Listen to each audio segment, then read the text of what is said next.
Good evening. I would like to call to order the Keizer City Council in regular session. It is Monday, August 19th, 2024, and ask our city recorder to please call roll. Councilor Reed? Here. Councilor Kohler? Here. Mayor Clark? Here. Council President Starr? Here. Councilor Duran? Here. Councilor Cross? Here. Councilor Hessman? Is excused this evening.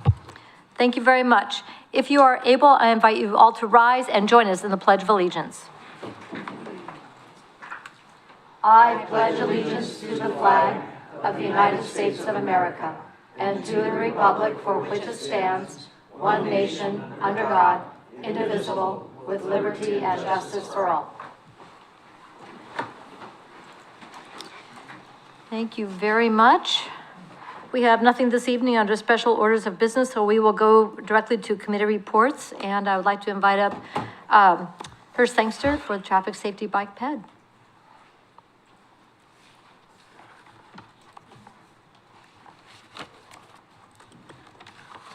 Good evening, Madam Mayor, council members. I'm Hearst Sangster. I'm a member of the Traffic Safety, Bikeways, and Pedestrian Committee, and I'm here to kind of give you an update of what we've done in the last month and what we did at our last meeting. There's a couple little action items that need some input from the council, but first I want to kind of give you some updates on some of the activities we have done. Last month, we partnered with the Kennedy Family Council event at St. Edward's Church, along with the Keizer Police Department and Salem Health, and we fitted helmets and did bicycle safety stuff. And we, with the help of Salem Health and our supply of helmets, we fitted over 120 helmets on kids and a few adults too, because it's nice to see mom and dad have helmets too, if the kids are getting helmets. And special thanks to Michelle Higgins from Salem Health for bringing a few extra helmets, and David Dempster, Brenda Lamb and her husband, and Marianne and Katrina Sangster for doing the bike safety rodeo and fitting helmets. Thursday, excuse me, my days are all mixed up, but Sunday was Serve Fest, and David Dempster, myself, and Marianne fitted over 60 helmets at Serve Fest at Lake Point Church. Our next big helmet fitting event will be at the Fire Hall in October. The committee continues. We had kind of a quieter meeting this month, in that we were really just went over our list of projects that we're monitoring and seeing how some of those were going. One of the issues that did get some significant discussion was the bike striping on both Lock Haven and Chemawa Road. Now, there was a little bit of a discussion on what really is needed, and I did some talking with the traffic engineer from the city of Salem, and because they've been doing it pretty regularly here in the last year. And they're just making the green portion as part of their painting. I think the committee requested changing the lane sizes and things like that. I think we can bring our request down a little bit to just seeing if it's possible to do the green painting in the merge areas that already are established and with sides already established, at least on Lock Haven for the first one, and be a part of the annual or whatever periodic painting, and just add that to the cost of just painting. But that was what I was to bring to the council, and see what Bill, Public Works might think about that. We still have the problem with Chemawa Road on the east side. And I know Bill and I have talked about the widths there over the years, about there's no bike lane. It just ends, and cyclists have a tendency just to continue on the right, and they're really in the right turn lane onto River Road. There's no merge out. So, but to do that correctly would really require a better study of that area. But for now, we're suggesting just getting some green on Lock Haven on the existing merge areas. Thank you very much. Mr. Lawyer, would you like to comment? Thank you, Madam Mayor. Hirsch, Lock Haven, and what? River Road? Mm-hmm. Okay, and when you say the merge areas, you mean the dashed bike lane area Yes. where the cars merge into the right turn lane? And in, yeah, the right turn lane. On the east side, it would be the merge into the post office area. And on the other side is the merge into this going straight, and the same on the other side. Okay. Yeah, putting green paint there, that's not a big deal, high cost. It's an ongoing maintenance item, but it's not anything that takes a study or anything like that. What was discussed there was realigning the bike lanes. Yes, it was. And that was the study, but as far as putting green paint down, that's something we can make happen. Yeah, I would prefer not green paint, but I was told that you have to use green paint. Orange or black, just sorry. Yeah. Yeah, okay. That's the industry I'd like to be able accepted. to report back to the committee a win, so to speak. I just talked to the county. If they can't do it, I'll see if our Legends contractor can make it happen. Now, the other place that there's a merge is on Chamawa, merging into the shopping center. Which one? Which Eastbound, Chamawa River Road, Yeah, on the west side. west side, okay. On the west side, for westbound traffic? yes. Okay, let's make sure I'm getting. Yeah. Okay. Well, you can get a hold of me, we can make sure, but Sure. the Lock Haven, I'll tell you what, Hirsch, why don't you go out with some orange paint, put orange dots where you want the green Oh. paint, we'll cover it up. you wouldn't believe how much orange paint I have. Somehow we would. Well, the one thing about why the discussion is Lock Haven is between two schools, Whitaker and McNary. On a nice day, I know the bike rack at McNary is full. It is a connector with a scenic bikeway. By going Lock Haven from the scenic bikeway off of Windsor Island, you can go to Silverton. Okay. So of the ones, which one's going to have the possible most use? That one, for sure. Sound good? All right, thank you. The next item was, thank you, Mayor, for helping us with our appendix area, and there was some suggestions made in our founding document to improve it, and the committee reviewed the suggestions and fully approved them, and I guess it's back to the council for the final approval of our total document. Thank you very much. I was the council liaison to the committee. Councilor Hussman was not available, so since I was the one who talked about it at the last council meeting, I thought it was appropriate for me to bring solutions when I have a question. So thank you to the committee for looking at the changes that would incorporate two really key things. And one is the neighborhood traffic management program, put it into the actual Appendix A for the committee. Right. It just wasn't in there. And that way it's written down, so anybody else coming back later going, that is part of what the committee does. So the committee found a place where that would go in their narrative, and that would be under item 3. And then take out the reference to Connect Oregon, since that doesn't fit anymore. And then they recommended changing e-bikes to e-mobility devices, since there's more than just e-bikes anymore, there's e-a-lot. Yeah, a lot. So it's really appropriate for the Traffic Safety Bike Ped Committee to comment on what we can make work in Keizer regarding e-mobility. So just want to say thank you to the committee for that, and I'd be happy to walk it on under other business later on in the meeting. Yeah, one other thing was we, instead of having a written document from us each year at the end of the annual, we come each month and give an update. And if there is a particular issue, the chair or their designee would come to the council. Yeah, it was in item 9 in the appendix A to give an annual report. I don't remember that ever happening. So may as well take out what has not been a useful tool and put in what actually happens, which is the report that you are doing right now after at the regular council meeting after your meeting. And that gets it out to the public so they can hear what's going on and recommendations from the Traffic Safety Bike Pen. So appreciate that. Any questions related to traffic safety, bikeways, and pedestrian community? All good?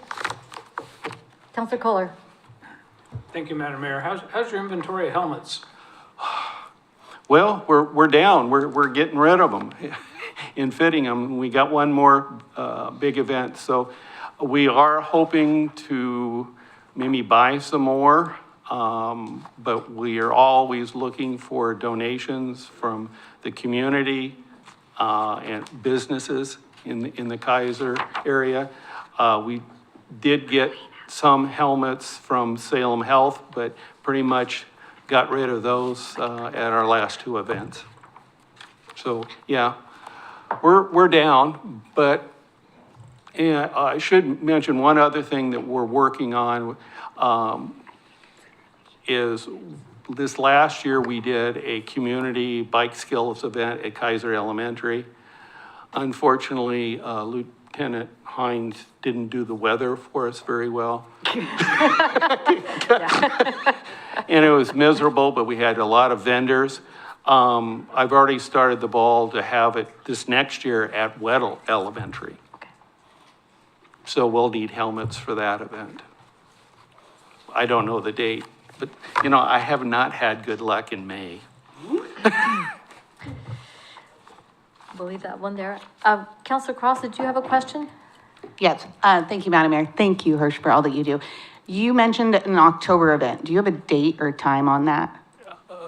It's the fire hall open house. I think it's October 7th. Okay, perfect. Thank you. And we'll be there till it closes, and then we'll fit as many helmets as we possibly can. We will be continuing to ask for a $5 donation if it can be afforded. Okay. And that just goes into the helmet program.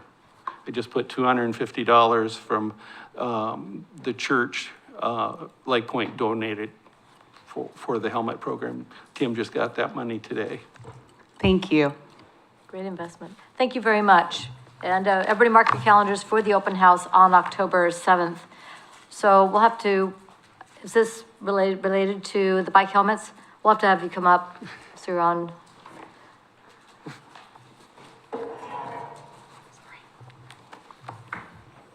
Thank you, Madam Mayor. Marlene Parsons, I'm here representing the Keizer Fire Foundation. We raised over $1,200 at Keizer Fest, and we will be donating to get helmets. That's part of our program. All right. And that's how it happens. Thank you, thank All you. right. Thank you. And congratulations, that's wonderful news. Thank you. Thank you. Yes, thank you. All right, all right. Thank you very much. Let's now go to parks. Okay, Lisa, you're gonna speak for parks tonight? I am. Okay. Yeah, I'm always the backup because I'm usually here. Always glad to see you. Good evening, Madam Mayor, councilors, city staff. It's so lovely to be in front of you again. I'm here to talk about our parks meeting that was last Tuesday. It was a wonderful meeting. It was probably the most people I've ever seen at a Parks Board meeting. We had numerous written comments, and we had, I think, 7 interested citizens or interesting citizens. They could be both. And we had some really good discussions. The first person who talked had a definite concern about the dog park. He had a small dog. The small dog area of Keizer Rapids Dog Park is undefined as to what a small dog is. If you own a herd of Great Danes and have one German Shepherd, the German Shepherd is a small dog. So when law enforcement officers have been called out to the dog park, they cannot force people with what is interpreted as a large dog in the small dog area. They cannot make them move. So he was wondering if we can come up with some sort of standard that is enforceable. You know, and he said that the Kennel Club says 44 pounds is a small dog and 45 pounds is not a small dog. And I don't know what we want to do about it, but I said that I would bring it, or that whoever gave this report would bring it to council so that we can look at it. So that was our first very lovely, very nice discussion. Then we talked about the parks tour. I'm excited to see everybody on September 9th. We chose, if you choose to accept it, we chose to go to Keizer Rapids to look at the turf fields.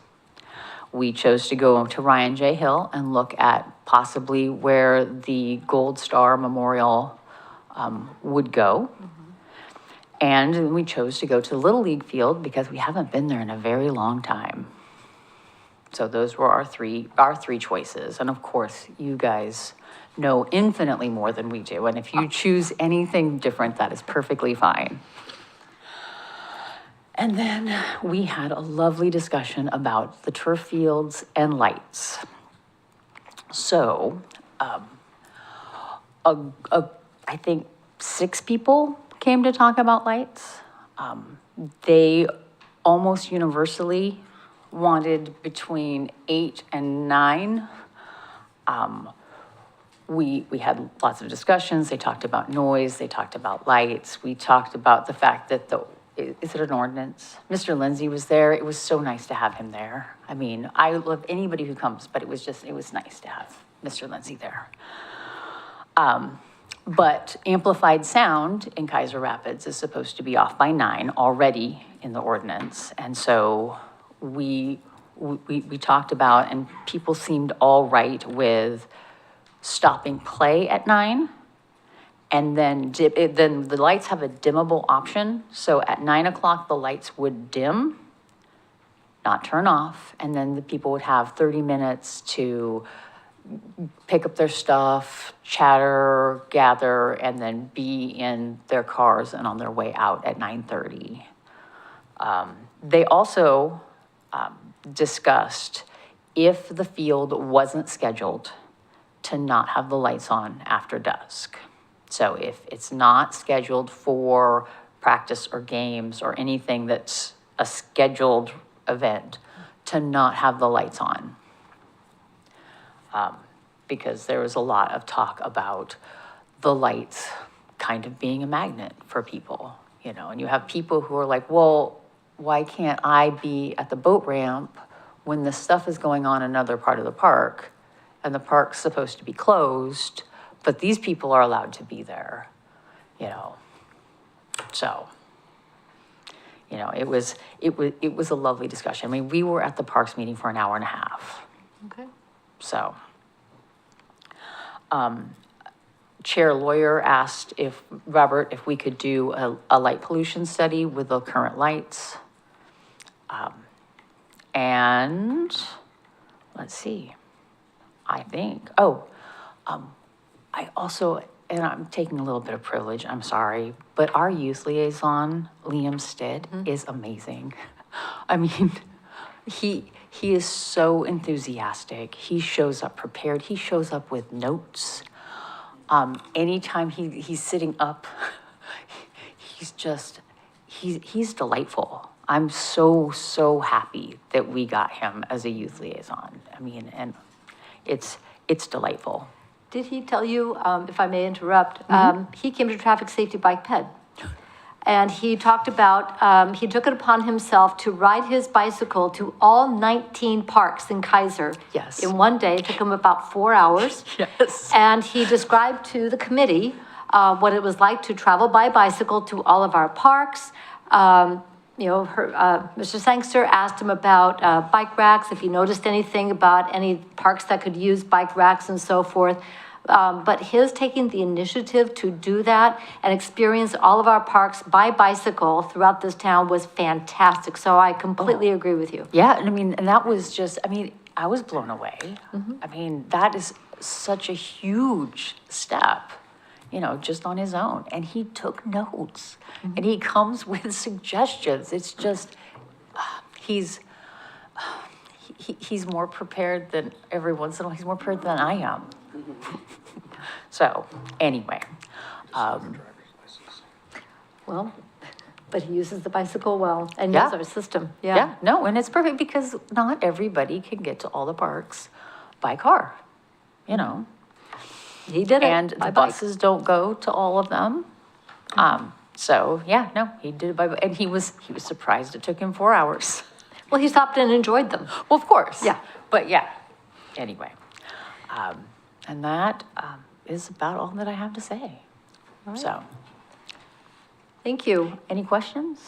On the recommendations, suggestions from the Parks Board regarding the hours of light operation, what I would like to do is to hand that off to Mr. Brown as the staff is putting together the recommendations for the hours of operation and the and scheduling and so forth. So that would be a factor into what would go into the management plan.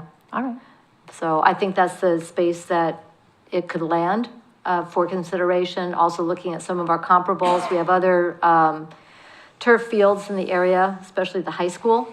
What does that look like? What does their use look like and so forth? What are some of the things that are the same, some of the things that are different? So we can learn from local examples. Yeah, we talked about the fact that the Little League has longer hours, but they're limited times. It's what, the weekends and only from May to October or September. Yeah.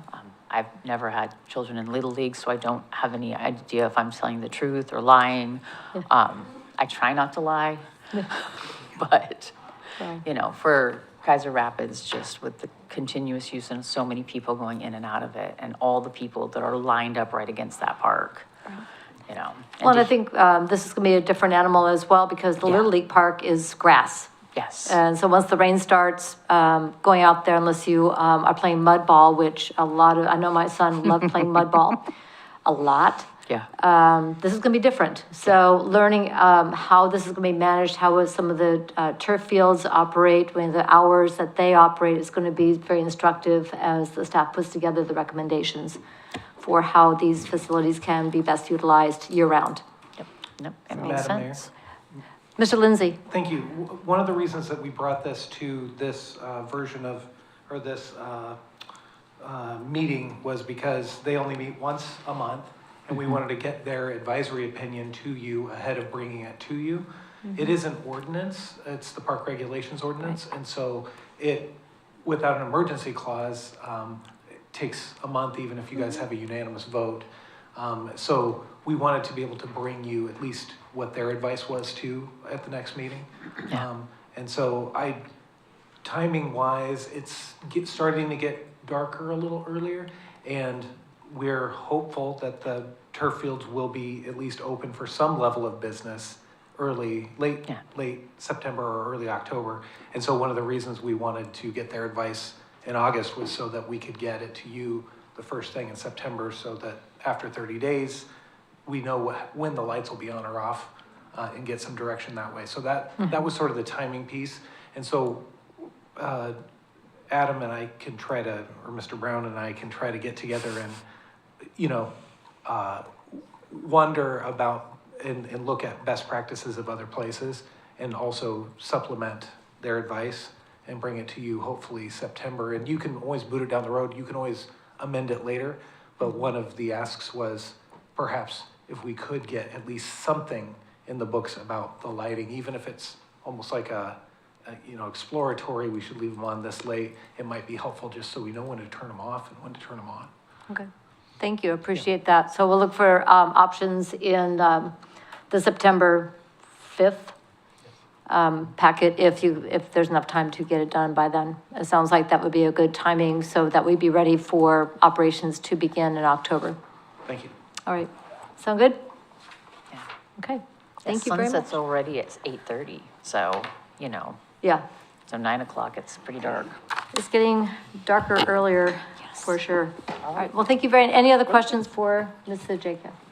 All right, thank you very much. All right. Thanks for having me. It's Always. a pleasure.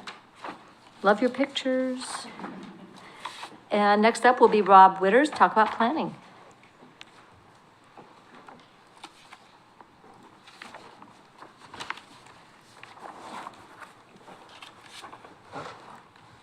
Good evening, Madam Mayor, members of the council. My name's Rob Witters. I'm a member of the Planning Commission, Keizer Planning Commission, and I wanted to give you a report on our last meeting last week. Last week's meeting was akin to a work session. We had a presentation by Scott White and Kim Sappenauer of the Mid-Willamette Valley Council of Government related to the climate-friendly area and the OARs that are related to it. And Keizer had recently completed phase one, which is the planning phase of it. That was completed in 2023, and now we're entering into phase two, which would be the implementation of the climate-friendly area. And there's some rules that are involved with the climate-friendly area, which is that it has to include some urban centers, it has to be served by transit, be readily serviceable and multimodal. And so discussion had already occurred about where those would be, and the River Cherry Overlay District, which had already been established, seemed to be an appropriate area to place the climate friendly area. But there's three separate and distinct areas within the River Cherry Overlay District. They're the Lock Haven Center, Shamawa, and the Cherry Center. One of the requirements of the climate-friendly area is that it has to accommodate up to 30% of the current or proposed housing needs of Keizer. And so that was determined to be about, 5,199 housing units. And so. Press pause. Additional or total? I believe total. Okay, I'm breathing again, thank you. Yeah, so there was some concern about that because some of the requirements, they presented some numbers, a spreadsheet that had some breakdown of how the numbers were calculated, and some of the assumptions were like average of 900 square feet per residence. And so I think a lot of these, the idea obviously behind the climate-friendly areas to be walkable, dense, have living and working areas nearby, so people are less reliant on automobiles. And so it seems like a lot of the desired structures would be mixed-use type structures, commercial on the bottom, apartments or condos above. And so of the three areas, the Cherry Center is the only area that could actually contain that many units within it. So you could possibly have the Cherry Center be the singular climate-friendly area identified. Or if you were to incorporate one of the other ones, you would need to at least do multiple areas to arrive at that 30%. Again, it doesn't have to, you could have that 5,000 spread amongst the three, but it does need to contain that many. There's some calculations involved. Floor area ratio, which is basically how many square footage there is per square foot of actual space on the ground. And if you end up with a floor area ratio of 2.0 or greater, then you don't need to worry about the minimum density requirements. And depending on whether you have one center or two, that depends on how many units you need to have or the minimum density requirement. 20 is the minimum density requirement per acre, I think it is. If you only have one unit, if you have a secondary, then that secondary has a 12 unit per acre. And if I'm wrong, I'm sure Mr. Witham can probably. 15, sorry, excuse me, 15. I'm 12, seeing the I call believe from the is what sideline, 15. I think 12 is what it currently is, so it'd be 20 and Gotcha. 15. Okay, thank you. And so, so because you're doing this 2.0, basically the idea, I believe, is that you're going up. So you're basically reaching that, so you don't have to worry about meeting the minimum. There was much discussion amongst the commission about the areas and what would make sense. And I think it was arrived upon that Lock Haven seemed to be the most reasonable or logical place to identify if we were to have only one climate-friendly area, because it's expected that there is going to be development in that area, and based on trends that we've identified before, there's a lot of apartments and multi-unit development going on already. So it's expected that we would, regardless of how it's identified, because it already accommodates that type of development, that we would probably see that in that area regardless of whether it's identified as a climate-friendly area or not. So, but like I said, Lock Haven by itself would not satisfy the minimum number of requirement. Yes. A quick press pause on to Mr. Witham. On the Lock Haven, what is the north, south, east, west boundaries of this area? Ooh, Ish. exactly is hard, but essentially Ish. it's the mixed use area, which would include the area that houses Waremart so it goes to kind of the south of that property where Waremart is currently located, the manufactured home park across the street, and then it pushes north almost essentially to the intersection of Wheatland. That's what I wondered. Okay, thank you. So, Okay. And which is that then? roughly, and it bulbs out around and it captures a property currently, because it's based on the boundary that was established with the revitalization plan. So Right. it does kind of bounce out around and capture the large vacant, well, it's not vacant, but the large farmed piece of property on Lock Haven and Trail. So that property is also included in that center boundary. We have a transportation improvement in our TSP from 2009 that's planned to go and connect to the north through there, and a realignment of Trail. So that's included in that area as well. Thank you. Okay, thank you for letting me press pause on that. Yeah. So, as I was saying, Lock Haven by itself wouldn't have enough, or the way it was calculated, there wouldn't be enough housing in that area, or there isn't enough potential for housing in that area to satisfy the requirements of the OARs for the climate-friendly area zone. However, we did request the representatives from the the COG. Yeah, thank you. To see if they could work with the numbers, see if there's other areas, like perhaps within the RM zones, within that Lock Haven, if it's possible to get other areas. And that way, we would only have to identify one area as a climate-friendly area. They did present some positive and negatives for all three areas. But one of the biggest negative that the board, or the commission, excuse me, was concerned about is in the Cherry area. There's concern about gentrification and basically pricing people out of the neighborhood. And so it seemed like it would, it has some good potential without considering that aspect of it, but because of the concern of causing displacement and some gentrification, like I said, that was another factor, at least in our mind, for considering Lock Haven as possibly the primary, and if not just primary, but possibly even the lone area for the climate-friendly area. And again, like I said, this was just a work session. It's going to be brought back to the commission for further discussion down the road when they have worked it out.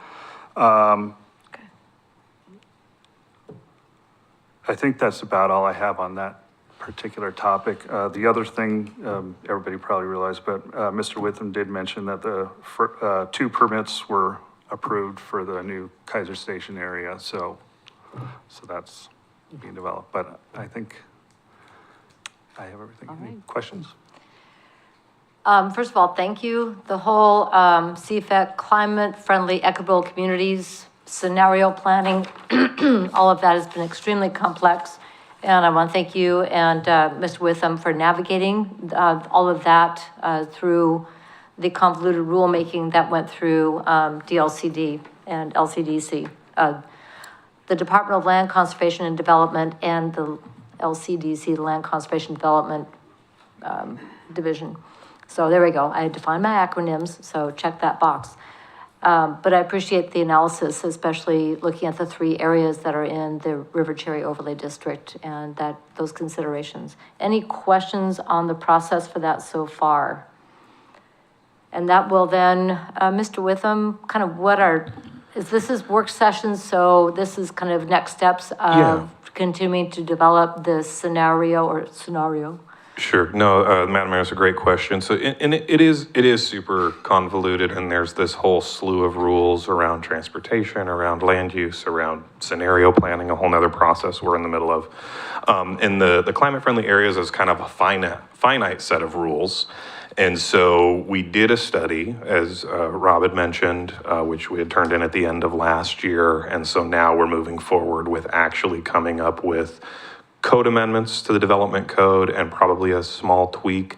We have to reference the climate-friendly areas in the comp plan, not unlike what we do with any plans. I mean, we reference the revitalization plan and the comp plan. So we got some support from the COG to do some of the work, which whenever I get opportunities for free money, I generally take it.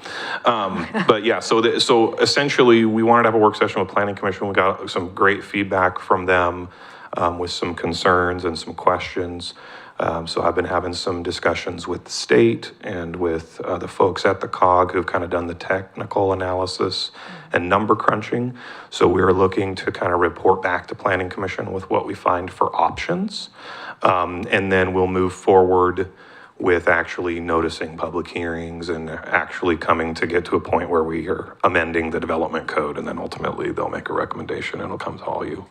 So the good news is, well, I don't know if it's good news, but initially with the rules, we had to have this all done by the end of 2024. But because of the scenario planning process, we were able to extend our deadline and buy us a little more time to adopt. But the contract that I have with the consultant support ends this year, so we want to get the work done. So that's kind of where we're at. And for folks who are watching, wondering about the whole climate-friendly, equitable community CFET process, this is the result of a prior to governor's executive order, and unfortunately, we don't have leeway in this. So this process is going forward as a mandate to the city of Keizer and to the Salem-Keizer area, which had not done the scenario planning prior to this. So this is all wrapped up around that. But my question, and you may not have the answer to it, the undeveloped properties that are up by the Wheatland area, Wheatland River Road, we are looking at changes to our comp plan while that one is being discussed for development. How is this cart-horse thing going to work for that? Yeah, it's going to be interesting to see how timing works out and what works out as far as timing goes there. I think realistically, the changes that we've analyzed in the underlying zoning districts are actually pretty minimal. Okay. Frankly, I was encouraged, the work we did a few years ago with the revitalization plan, where we rezoned all of River Road to mixed use. We said, hey, here's opportunities for property owners to do more with their property than maybe they used to be able to do. It fits quite nicely in this set of rules with a few finite exceptions. We have a building height cap that will have to be extended a little higher, maybe like 10 feet higher than what we currently allow. And then the minimum density is one that's different. It's higher than what our current minimum density has been. However, we looked at recent projects and the minimum density that's mandated on us. Every project that I've been a part of approving in the last 10 years has been above the minimum density required, because generally developers look at the maximum return on their investment versus the minimum return. So normally they're pushing against our top number, not our bottom number. So, I mean, the good news is I don't think it's going, I don't know. I don't have a crystal ball, but it doesn't appear that the changes to the rules will harm property owners. I think it will actually give them more opportunity to realize potential from their properties. Thank you. That helps. All right, anything further? Again, thank you very much. Really appreciate you coming and reporting tonight and the work you're doing. Thank you. Let's wrap up with Art and Ms. Christopher. Talking about art and rapping. Imagine that, Raps and Arts. Yeah. Hi, my name is Lori Christopher, and I'm a Keizer resident, and I'm on Keizer Public Art Commission. And so I'm here to talk about art, and then I'm here to talk about art, and then I'm here to talk about art. So first off, please notice there is new art in your home away from home. And Dan Collingham, I'd sure like to thank him for doing that. He always does an excellent job. We meet here and we line out how we want them placed, and then voila, here they are. So let me tell you, looks great. It looks so much better than the paper box or paper bag it used to be. So that was purchased with the budget that you gave us to improve public art. This is a public area, hence we've got art here. The next thing I want to talk about are the art wraps, which are fabulous. Perhaps you've noticed jerseys on Shamala and River Road. You guys, I'm not kidding. I'm driving here tonight, and this little kid is getting ready to cross the street. He looked, and then he walked all the way around the utility box. Then a woman walks out from Walgreens, ditto. And I thought, I can't believe this. Like, cue the art lovers. I mean, that is just in the time that I was waiting for the light to change. So I was really thrilled that it's making a difference and people love them. Now, here's the great news. In our last year's budget, which ended June 30th, but we were a little late putting them up for unforeseen circumstances, we had money for 3. We approved 3 additional ones for the 24-25 budget cycle. But because we love them so much, as does everybody else, we're going to try to get them all up in the next 90 days, is fair? 90 days. And you're going to see fish, beautiful fish jumping out of the water at the intersection of Keizer Station. You're going to see fish on River Road. We have, I want to say, I think you told us 11 boxes that were the traffic control boxes. Was that right? So we've only used 2 of those. So we have 9 more to put all the way down River Road. Then, because these were so great, I called PGE and Salem Electric, who have been reluctant to participate in the fun of art on boxes. And they're interested because it's the PGE boxes that have been tagged. The thing that is so great about these art wraps is, number 1, they're a graffiti deterrent. Artists won't mess with other artists' work, number 1. Number 2, they're a traffic calming device. So as we do all the improvements on the sides of the roads, that creates visual interest. People slow down and look around at these fun things that are being presented to them as they drive down the road. And 3, we're supporting local independent business people, because these artists, each one of them, run their own little independent business. So it's a win, win, win. Win. The 4th win is that it brings enjoyment and joy to all of us. So it's a terrific program. Last thing I want to talk to you about is our first annual art fair. Seriously, we had no idea. I mean, you think this is a great idea, and you think you've thought through everything, and then you just hope and pray that it's going to work out. And lo and behold, in our first year, we had hoped we'd have 20 art vendors, and we had 31. And of those 31, 28 have already said they will be back next year. So that's great to have 28 already. We hope to get it to, we've set a reasonable goal of 50 art vendors to have along. And we've got a plan B if it's going to be If it's gonna be in August, we're gonna be, we're partnered with the Keizer Fest.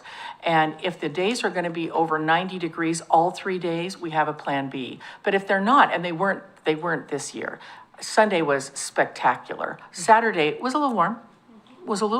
But they have misters, and we have all other kinds of fun things that we can do. So we're really excited about that. I told Adam, I said, does all art have to happen at the same week? Because it was just art all over. But I'm thrilled that it has. Keizer Public Arts Commission is thrilled at the difference that these art reps are making. And I just want to thank you for your support and the money that you give us. You give us $6,000 a year. And I just want to let you know, we're going to use it. And I would take any questions. All right, thank you very much. Council President Starr. Thank you, Madam Mayor. Ms. Christopher, are we going to put up where we... You're with us. We're together. Will there be credit, like sign credit, artist credits on the wraps so they get the credit of who did the art? Well, there's QR codes, and the QR codes take them to the Keizer Public Arts Committee. Sorry. Well, I think there's Mayor and Council. There's two on there. One takes them to the city. The other takes it to the artist page. And it says on the bottom, it says the artist's name. And then it takes them to either their Facebook or Instagram page, wherever they want us to direct their work. So. Okay. I mean, is that fabulous? I have a follow-up. Follow-up? So in order to be able to access that QR code, you would have to not be driving. Well, maybe. I mean, I was driving and stopped. Calm down. Oh, God. Where's the closest AED for Lieutenant And Hines? stopped at a traffic light. Another I could traffic. very easily, while I was stopped, not driving, have gone and taken a picture. I think I probably put the phone down, Miss Christopher. That's I was stopped. Yeah. I appreciate your enthusiasm. I think it's great, and they look lovely. I think it would be helpful to those who might be driving in cars and not able or supposed to be taking pictures or snapping QR codes while the car is running at a stoplight. Yeah. To be able to see who the artist is, is there some kind of just plaque that can be put up? It's on the bottom of them. The name. Okay, I looked and I didn't see it. Yeah, it's on the bottom. I know it is on the jerseys with jerseys. I will look again. It is, but I think it would be hard to read. I do too, it's small. It was clearly hard to read. But here's the deal, Not they're intended. adjacent, It like needs to be. the one on Shamawa and I River know is they're at crosswalks, but not everybody's gonna be at a No, but they're by crosswalk. parking lots. So both of them are by parking lots, and they're going to be easy to get to, so you can park your car. I would just encourage us to think about a easier to read artist credit sign. Okay, we'll think about that. It's gonna be hard, I mean, we don't wanna screw up the art. But I forgot the most important piece of this. If anyone is interested in sponsoring an art wrap, if anyone is interested, they cost about $1,000. You would be able to select the art. Now, it can't be your business sign, it can't be advertising for your business, but you would be able to select the art. It comes before Keizer Public Arts Committee, we approve it, up it goes. So there's a possibility that we could have more than 6 this year if anybody is interested in doing that. Additionally, if PGE and Salem Electric come to the table, did I mention PGEs are already tagged? So if they come to the table and want to replace art instead of graffiti, then we could have more as well. And they're big, their boxes are big. They're lovely, they look great. I'm going to go to Councilor Reed and then to Councilor Cross. Thank you, Madam Mayor. In addition, if there are any artists out there who would like to submit art to be in our Art rep. portfolio to choose from, that would be submitted to Keizer Public Arts Commission as well. Thank you so much, Counselor. And remember, that's an open call. So we're just going to keep collecting that. And then as money becomes available, we'll have an open portfolio where we can select additional art until we've covered the town with art. Councilor Cross? Following up on sponsoring an art wrap, Yes? I know it can't say the business, but if there was a business that maybe you could say the small sign would be Oh, it would like, say sponsored by. sponsored by. And do you have any plans to use some children's art in any of your wraps? We would love to use children's art. We have one student, and that's Mackenzie Mellendy. Beth Mellendy's daughter is the spectacular fish that's coming next. But in addition to that, we would love to, and I've reached out last year to the art instructors at McNary. We didn't have a lot of interest, but I think we will now. Okay, great job, thank you. Thank you very much. Thank you so much. All right, thank you. All right, that's all the committee reports that I had sign-ups for. Any other committee reports before we go to public comment? Okay, looks like everybody had meetings. Fantastic. Okay. We'll go to public comment. This time is provided for citizens to address the council on any matters other than those on the agenda scheduled for public hearing. We have 3 public hearings scheduled for this evening. And so if you hear from one of those, please stand by. I do want to acknowledge for the record, written public comment. We have 3 items that were sent to us. One is from Tammy Coons, resident of Keizer, and this was a report from the Greater Northeast Keizer Neighbors Association to the Community Diversity Engagement Committee. The second is also from Tammy Coons, resident of Keizer, and this was a recommendations from the Greater Northeast Keizer Neighbors Association to the Keizer Public Art Committee on policy. And I would ask that those be forwarded to those committees for their consideration, or at least so they can take up any matters if they so choose. So if we can do that. Councilor Reed? The CDEC one has already been submitted to that committee. Okay, it's already there. Fantastic. Thank you very much. The third is from Dustin Carstetter, resident of Keizer, operations and management of artificial turf fields at Keizer Rapids Park. And that is something that we'll be addressing under item 8A as well. So we can also consider his input under that item as well. So with that, I do not have anybody signed up for public comment at this time. Is there anyone who would like to address the council under public comment? Am I missing one? Oh, Carolyn, and you're for item 8A. Would you be okay for waiting for that item to come up so we'll have the conversation with anybody who would like to comment at that time? Okay. That way we hear everything at the same time.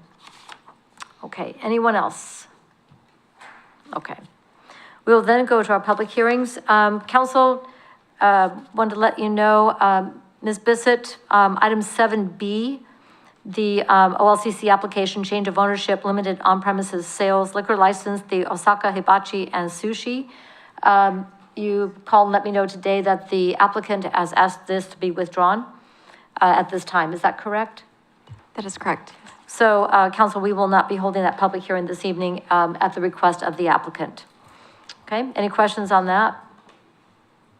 Okay, then I'd like to open a public hearing. OLCC application, new outlet, limited on-premises sales liquor license, El Sazon de mi Casa. Ms. Bissett. Okay, thank you, Mayor and Council. The city received an application for a new outlet limited on-premises liquor license for El Sazon de mi Casa. It's located at 4415 River Road North. And our ordinance regarding liquor licenses requires that we hold a public hearing. And so we're holding that tonight. It's been properly noticed as outlined in our ordinance to all of the property owners within 200 feet of the establishment, as well as the West Keizer Neighborhood Association. The police department also conducted background check on the applicants and has no reason to recommend denial of the application. In addition, the planning department also finds that the location is properly zoned and there's no additional comments on the application. So at this time, we're just recommending that you hold a public hearing, allow for testimony from anyone interested, and then recommend this to be forwarded to the OLCC for approval. Thank you. All right, thank you very much. Are there any questions on the staff report? Councilor Reed. Thank you, Madam Mayor. I just had a question on page 6 of the packet, which is the liquor license application. The address has been crossed out and then written over in handwriting. I just want to make sure that we have the right address. Yes, Because they're the same, so. No, the applicant, she got confused when she was filling out the application, and it was actually the correct address. She thought she wrote down the wrong one. Okay, I just wanted to make Thank sure. you Because they for were the same, clarifying. and I just wanted to make sure. Thanks. Thank you, great question. Anything further? Okay, I do not have anybody signed up for this public hearing. Is there anyone here tonight who would like to address the council on the liquor license for El Sazon de Mi Casa? Okay, I don't have anybody here who would like to address the council on this. Council, do you need anything further before I close the public hearing? All right, public hearing is now closed. Council President Starr. I move the Keizer City Council recommend approval of the application for a new outlet limited on-premises liquor license for El Sazon de Mi Casa under the guidelines established by ORS 471.175 and the ordinances of the City of Keizer. Second? It's been moved and seconded that the Keizer City Council recommend approval of the application for a new outlet limited on-premises liquor license for El Sazon de Mi Casa under the guidelines established by ORS 471.175 and the ordinances of the City of Keizer. Any discussion? All in favor signify by saying aye. Aye. Opposed signify by saying no. Hearing no objection, motion passes unanimously. Takes care of, oh, and with one absent, Councilor Hassman. Thank you very much. Item 7B, again, is withdrawn. We'll go now to item 7C, resolution authorizing city manager to sign option agreement and agreement of purchase and sale and access easement option agreement with Cordelio Pacific Pac Northwest Devco LLC. The public hearing is now open, and this goes to Mr. Brown. Thank you, Madam Mayor and Council. On April 1st, 2024, the City Council authorized staff to, the city manager to sign a letter of intent to enter into a purchase option. So since that time, Mr. Lindsay and I have been working with their attorney and have come to terms about this. We are very excited. This is the, rather than spew off the tax lot number in the staff report, I think it's better to give a reference. We know the Bonneville Power Station north of Keizer Station.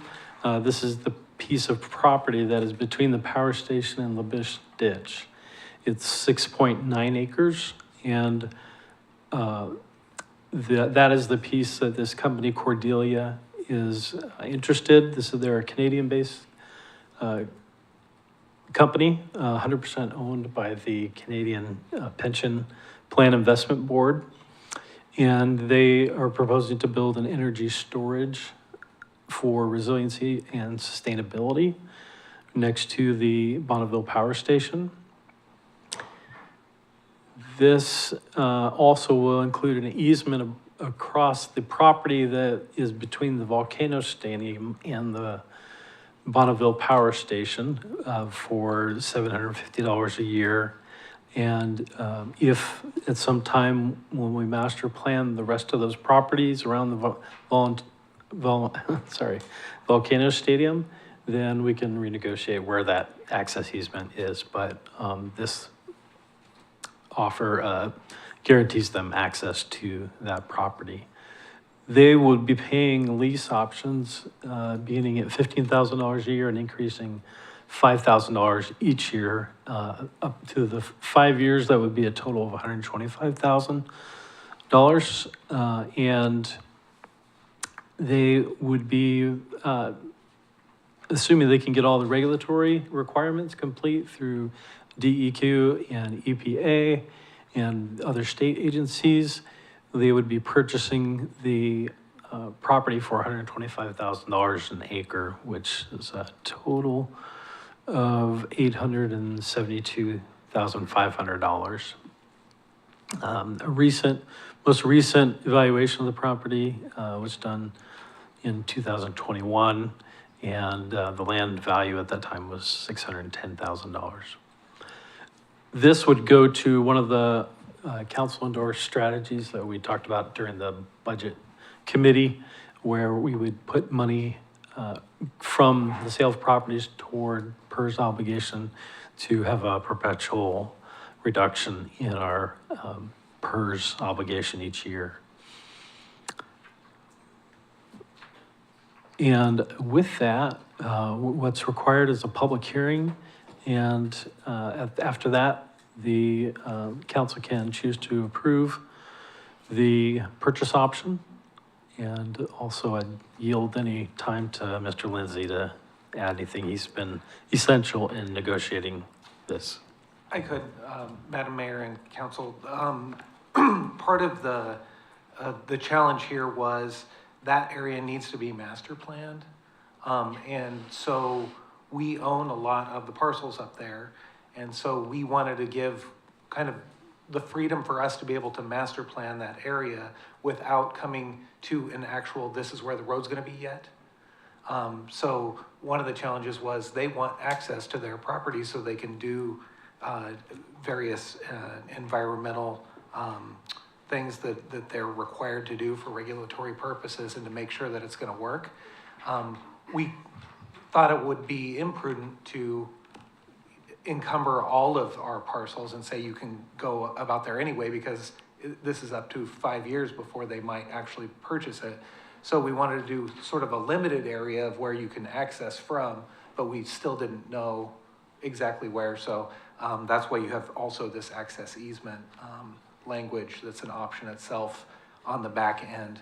It's a separate agreement so that they can access that property in the meantime before they actually either purchase it, because then we will have to come up with the absolute access, or if we master plan. And so that's kind of where we're at. And by law, an option is enough of a property right that the state says you have to do a hearing, just like you'd have to do a hearing if you do a sale. An option's just enough of those property rights that they also make us do a hearing. So that's why we're here tonight. And we got an email from JB today, and he said he wished he could be here, and that he's excited to be working with Canby, because things have gone well so far. Canby? Oh my gosh, I just said Canby. Wow, you did. That's like my first slip up there, Keizer. You haven't done that before, yeah. Hard to, some habits are hard to break, I guess. Keizer. Oh. Blast from the past, yeah, exactly. All right, thank you very much.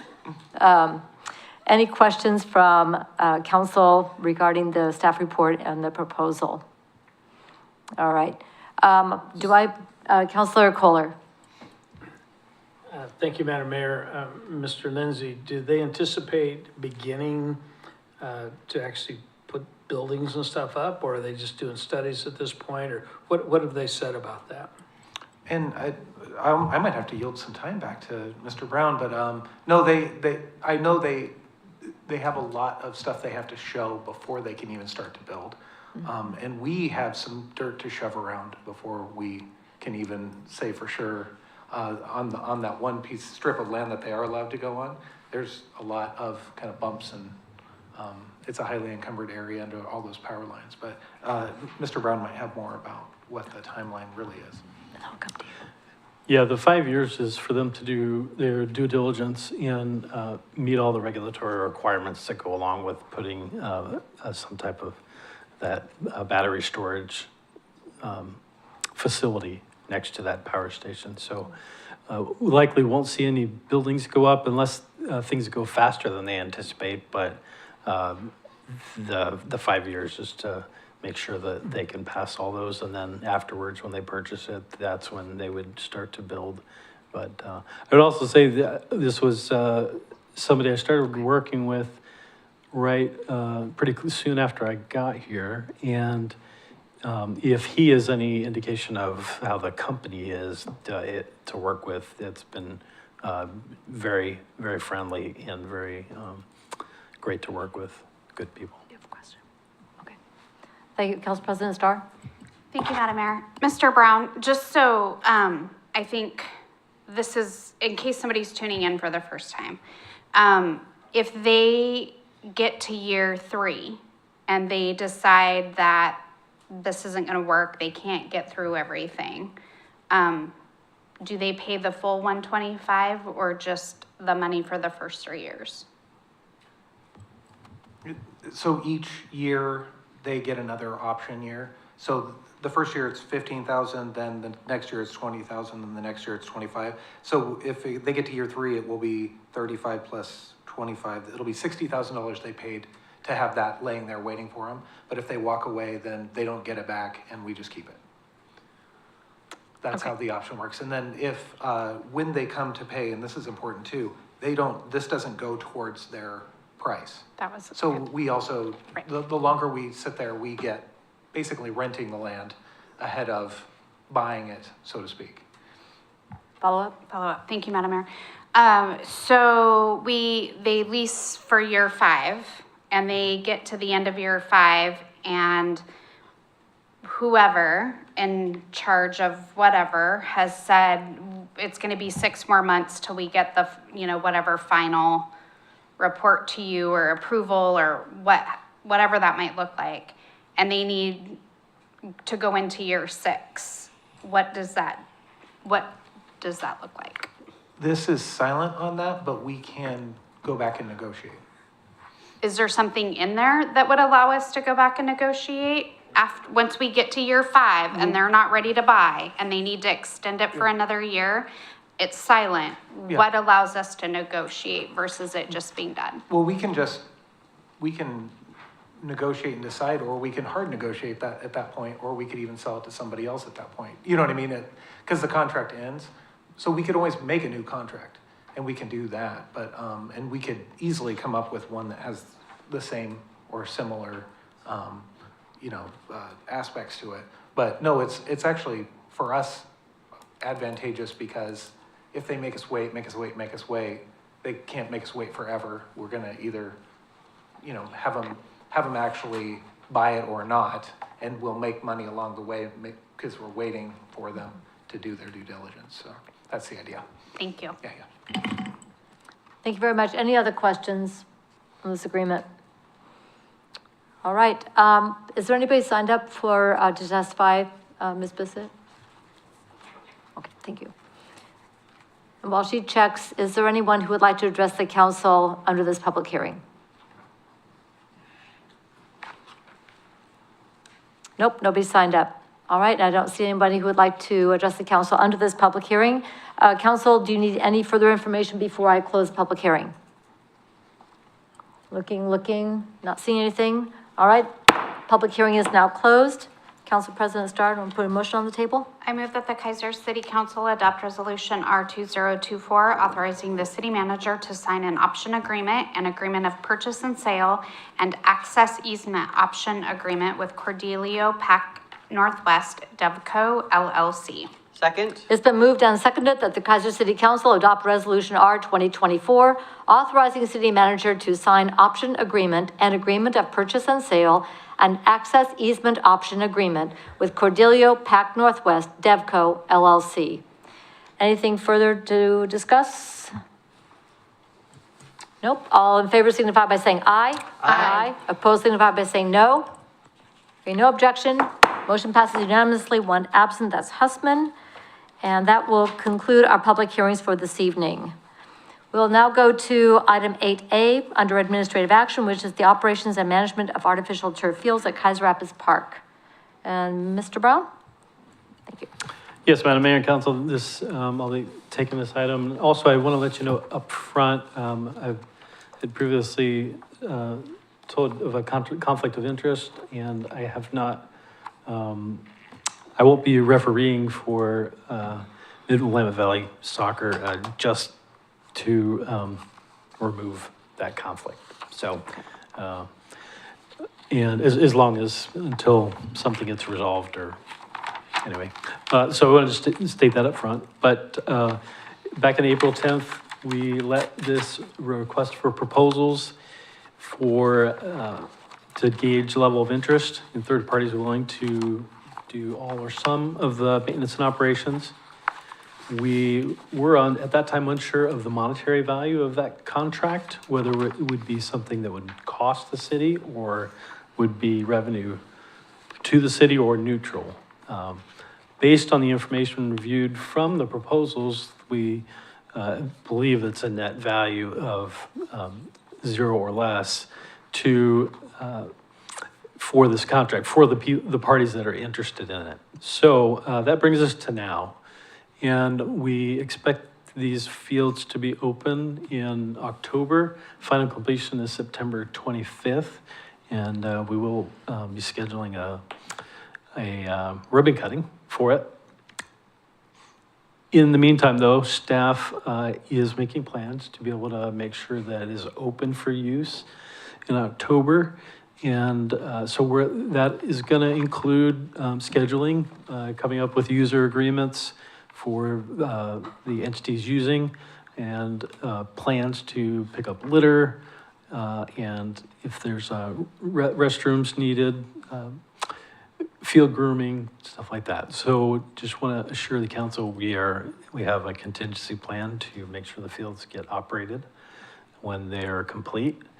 And then that brings us to the second item, which is at the last council meeting, the council decided it was in the best interest to cancel the request for proposal solicitation. And so that leaves you with a couple options at this time. We could go back with a to work directly with an interested party, given that the net value of the contract is 0. We don't have to use the formal purchasing requirements. Our goal, I put in here really is reading things from an operations standpoint as a staff.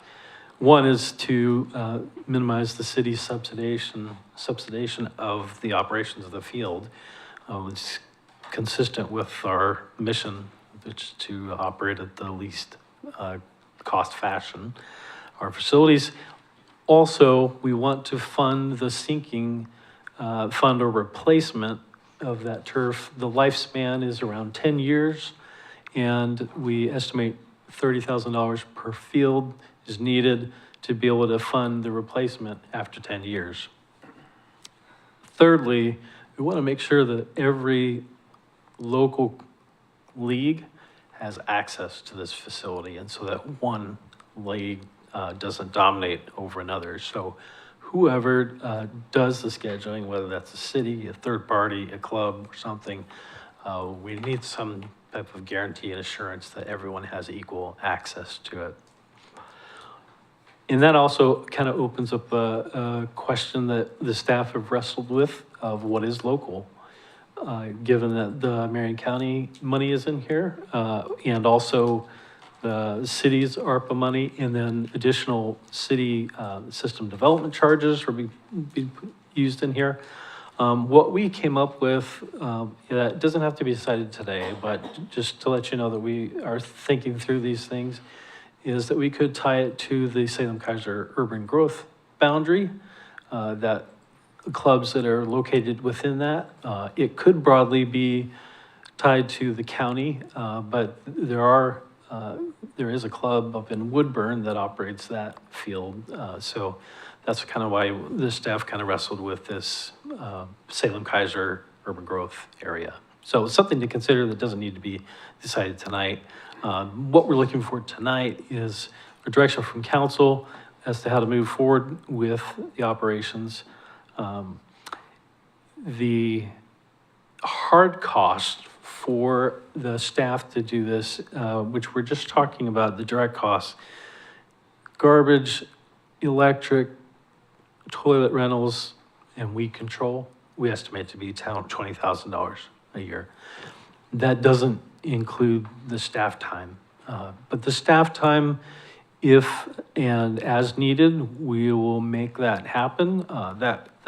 We'll have to give at some place in the park system to make it happen. But it's also a learning process too, to see how much time that we will actually need to make that happen. So we'll be learning over the coming months as we do that in the interim and looking towards a longer term solution.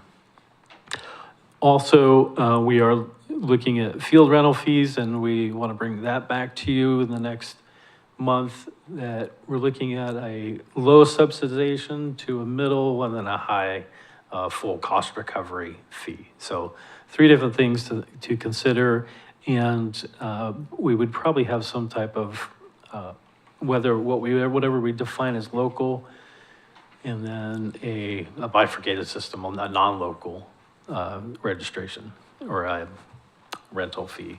So I have 4 options. You may have more that we haven't put in here, but one, you could work with Mid-Valley Soccer Club have direct staff to sit across the table and come to operations agreement to see what they are willing to do, and to see if that meshes well with what the city, what would work for the city.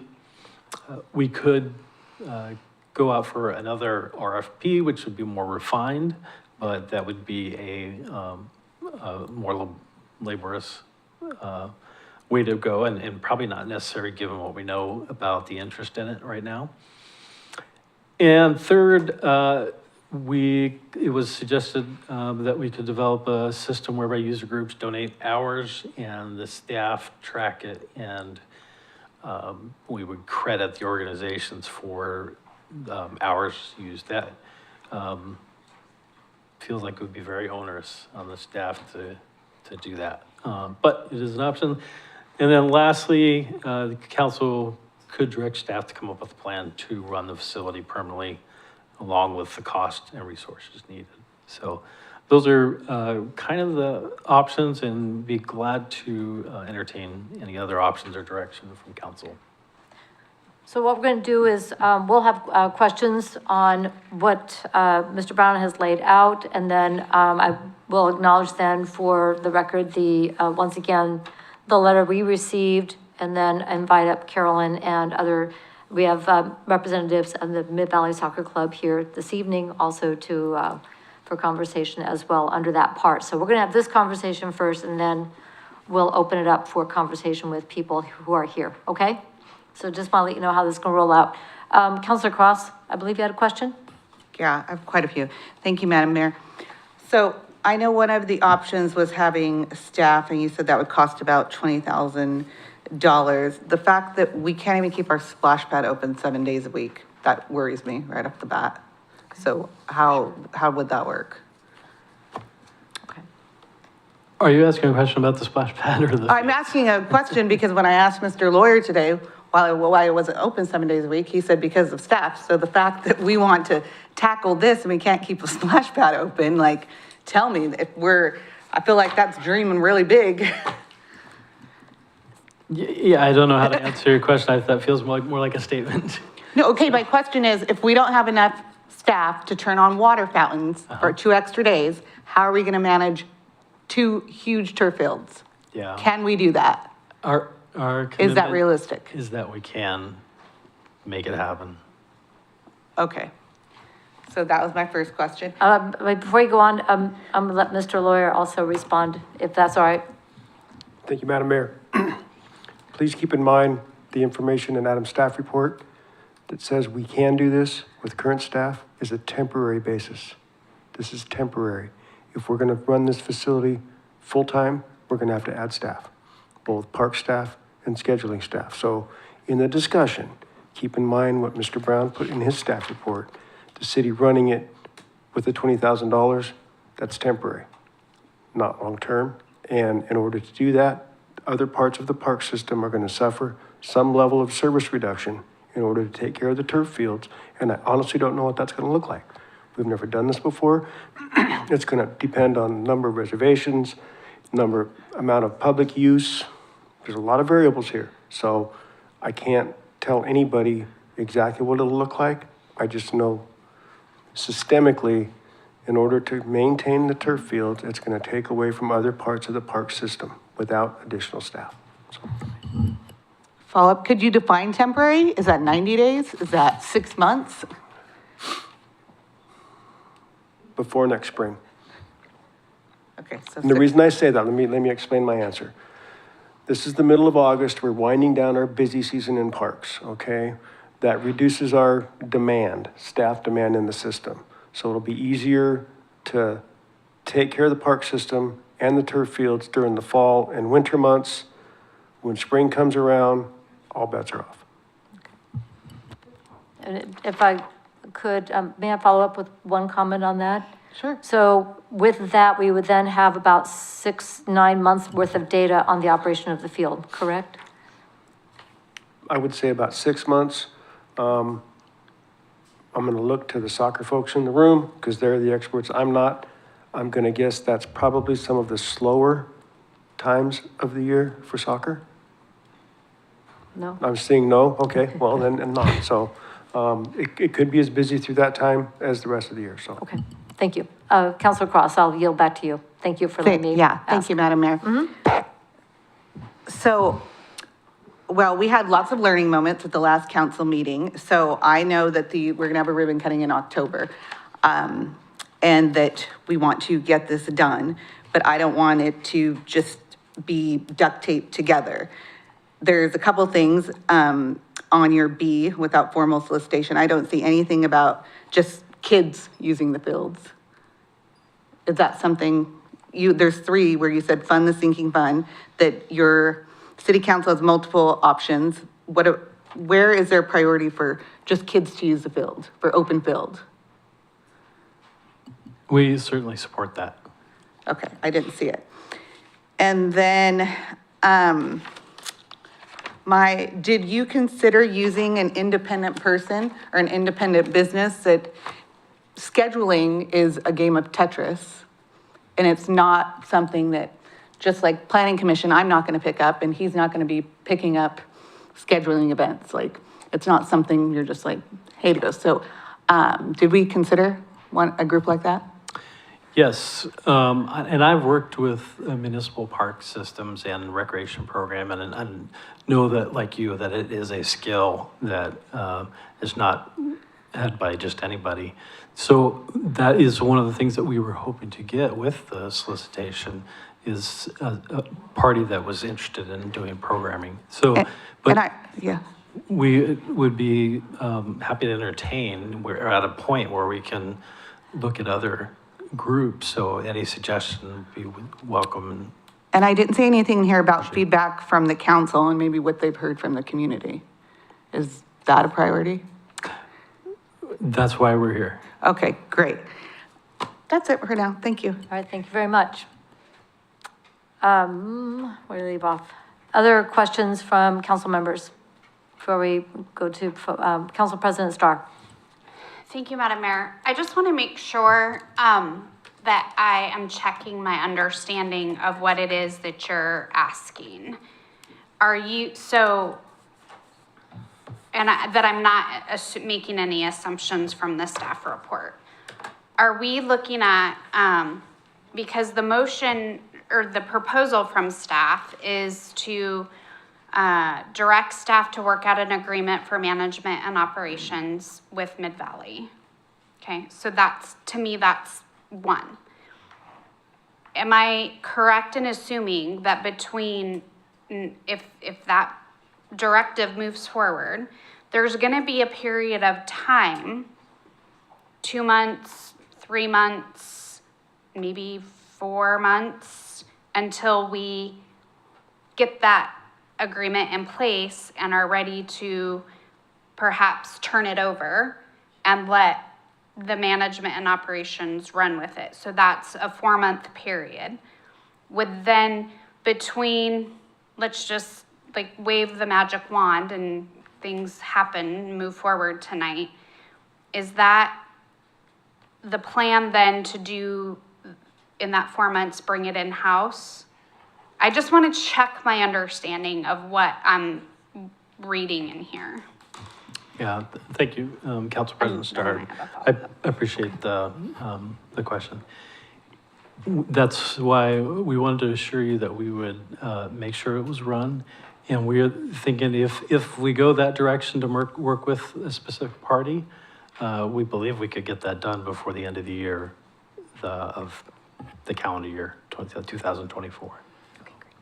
Thank you. I have a follow-up. Follow-up? And so then, just checking another understanding, when you say $20,000, is that for the interim 4 months? That was the year for the hard cost. For, when you say for the year, for the rest of the year? For one, Bill did that calculation, Mr. Lawyer did that calculation, and that was for what we estimate for a whole year. So it would be hard costs to the city, 20,000, but hard costs, not staff costs. You're correct. You understand it right. What would the hard costs be for 4 months? Until we get to a place where we're ready to have a management agreement and operations. I mean, I can do the math, but Yeah.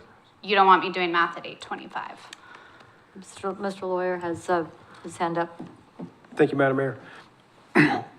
The quick math is 25%. The variable in that, 25% of the $20,000. So The $5,000. $5,000. The Okay, big variable I in was that close. is use, okay? Both nighttime use, power costs, and numbers of games, porta potty costs. Those are and trash. Those are the three big hard costs that we can't get around. So I estimated the numbers based on the pro forma that Adam put together originally when the project was first being discussed and operational costs and seeking fund numbers were being dealt with. So I used those numbers to come up with the $20,000. Instinctively, I'm gonna tell you the first year, that's probably fairly accurate, okay? As time goes on, interest gets higher, more use goes, it's gonna increase. That's my instinctive feeling. Okay, so. But for this, until the end of the calendar year, I'll just say till the end of December, I'm pretty confident in saying the hard costs to the city are gonna be less than $10,000. Okay, what about staff time? Hard to say. We've never done this before. So I can't look anybody in the eye and tell them I estimate it's gonna take this many hours a week. We'll take care of it, we'll do it well. It'll be a fine facility. And the result is, as I mentioned a minute or two ago, other parts of the park system are gonna be sacrificed until we deal with the staffing levels. Part of the problem for us this year is twofold. We've been down a staff person, regular full-time staff person, and we've been really hard pressed to get temporary staff. This is the second year in a row we can't even get people to do temporary work. One of the options, we can extend we usually let temps go and be done with them about November, okay? We could extend that this year through December to assist with the level of service throughout the park system. That's not necessarily a hard cost because those costs are already budgeted. The reality is, right now, it's a savings because we haven't been able to staff the positions, so we haven't spent the money, okay? The temporary positions I'm talking about. So I hope that answers your question without creating too much confusion. I mean, it's fuzzy, but that's okay. It's 8:25 and fuzzy's okay, so. Thank you. I've got one question. I'm going to keep going. He wanted to say. Oh, Mr. Brown? Thank you. Yes, and I appreciate the little levity and the fuzzy there,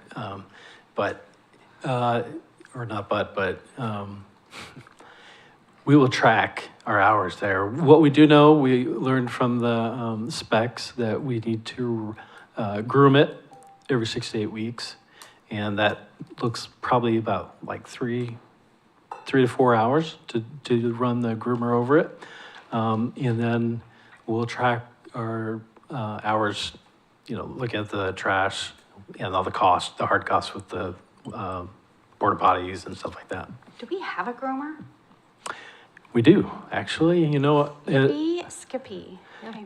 it came with the turf, so to speak. We purchased, we budgeted for this actually. Oh, great, good job. And we were surprised actually that the groomer came with the turf. We did buy the gator to pull it with, but we have all the equipment now. So. And free rides every Thursday. You got it. I'm going to go to, I have a question, and I'll go continue down, and then I'll circle back. This is assuming the hard cost out, as a fee schedule is put together for the fields, that will be some income in that will be used to offset hard costs. Is that correct? And labor? Okay, thank you. Counselor Kohler. Thank you, Madam Mayor. So one of the things that I read in this staff recommendation is that we work out a management and operations agreement with a specific club. Have we really examined if that's the right thing to do? So I look at this and I think, let's have the city manage it like we're talking about for 6 months and really examine what the best thing is for the city and then make a decision who we make that, who we offer that to. And it may be Mid-Willamette, that's fine, Mid-Valley Soccer, that may be what it is. But I think we need to not necessarily make a commitment to that, but first commit to taking care of the fields for 6 months and then examining that and seeing if that's really right. Yeah. Thank you. Counselor Reed? Thank you, Madam Mayor. Oh, thank you, Madam Mayor. So I just wanted to point out the elements of these annual costs, the garbage service, the portable toilet rentals, electricity, and weed control. I would assume that those would be somewhere in the contract as to ultimately what the city would cover. Would the city cover perhaps electricity, or would the managing organization cover all of those hard costs, or would some of them be baked into the contract, or what would be the relationship there? Am I asking that question clearly enough? Yeah, Madam, or, Mayor and Councilor Reed and Council. Yes, that is the stuff we'd like to sit across the table with, if there's a vendor of preference, and work out those deals, whether that includes the electric, or if their proposal or what they want to do includes. Because the financial commitment on, at least on both the parties that applied for responded to the request for proposals, both had a contribution back to the city to fund the sinking field, or the sinking field. Hope it doesn't sink, it's brand new. Yeah. The sinking fund for the field. The level at which that sinking fund is made whole is all in the details of whether that includes electric and garbage service and The operational costs. wastewater. Yeah, so we're not gonna learn that until we sit across the table with Okay. a party. Okay, thank you. But for now, sorry. Go ahead, Paula. So just to be clear, so for now, the city is covering all of those, and that's what the 20,000 is for the whole year. If we're only doing that for 4 months or whatever time the city would be managing it, that would be negotiated within that time. So I wanted to be clear on that, I guess, is that we're paying all of those operational costs now, but they may be baked into the contract later. So, okay, thank you. Mr. Brown? As we discuss this, collaboratively at staff level, us operating it is probably the most inefficient way because of our staff costs, because of our pension and health insurance costs, which is one of the reasons we originally were looking for a partner in this. Not only somebody who knows the business, but also who can operate it more efficiently than the city can. We will do what we have to, and we'll have a beautiful facility that everybody will love and enjoy, get a lot of enjoyment out. But a partner, I think, would be ideal. At least that's what we're thinking at this point. Yeah, unless there's some type of economy of scale that we can get with other city facilities. Okay. Thank you. I'm going to circle back because Councilor Cross had asked to circle back to her, and I'll come back down. Thank you, Madam Mayor. I had a few thoughts on there. So I guess you just follow up that. So again, if we, just like in Pier Court, we have an independent contractor, while we're maybe negotiating Mid-Willamette Valley Soccer, that we're not paying overtime, where we're not paying PERS, seems like very well thought out dollars spent. So I'm gonna throw it out there. And in the meantime, I know last time we talked about this, we heard Mid-Willamette Valley Soccer Club is paying an extra amount of dollars to the school district. So then since this is going to be open on October 12th, I feel like somewhere in here, that would be a good place to start in being good partners and saying, wow, you have this block of time until we figure this out. And doing a really good job of playing Tetris.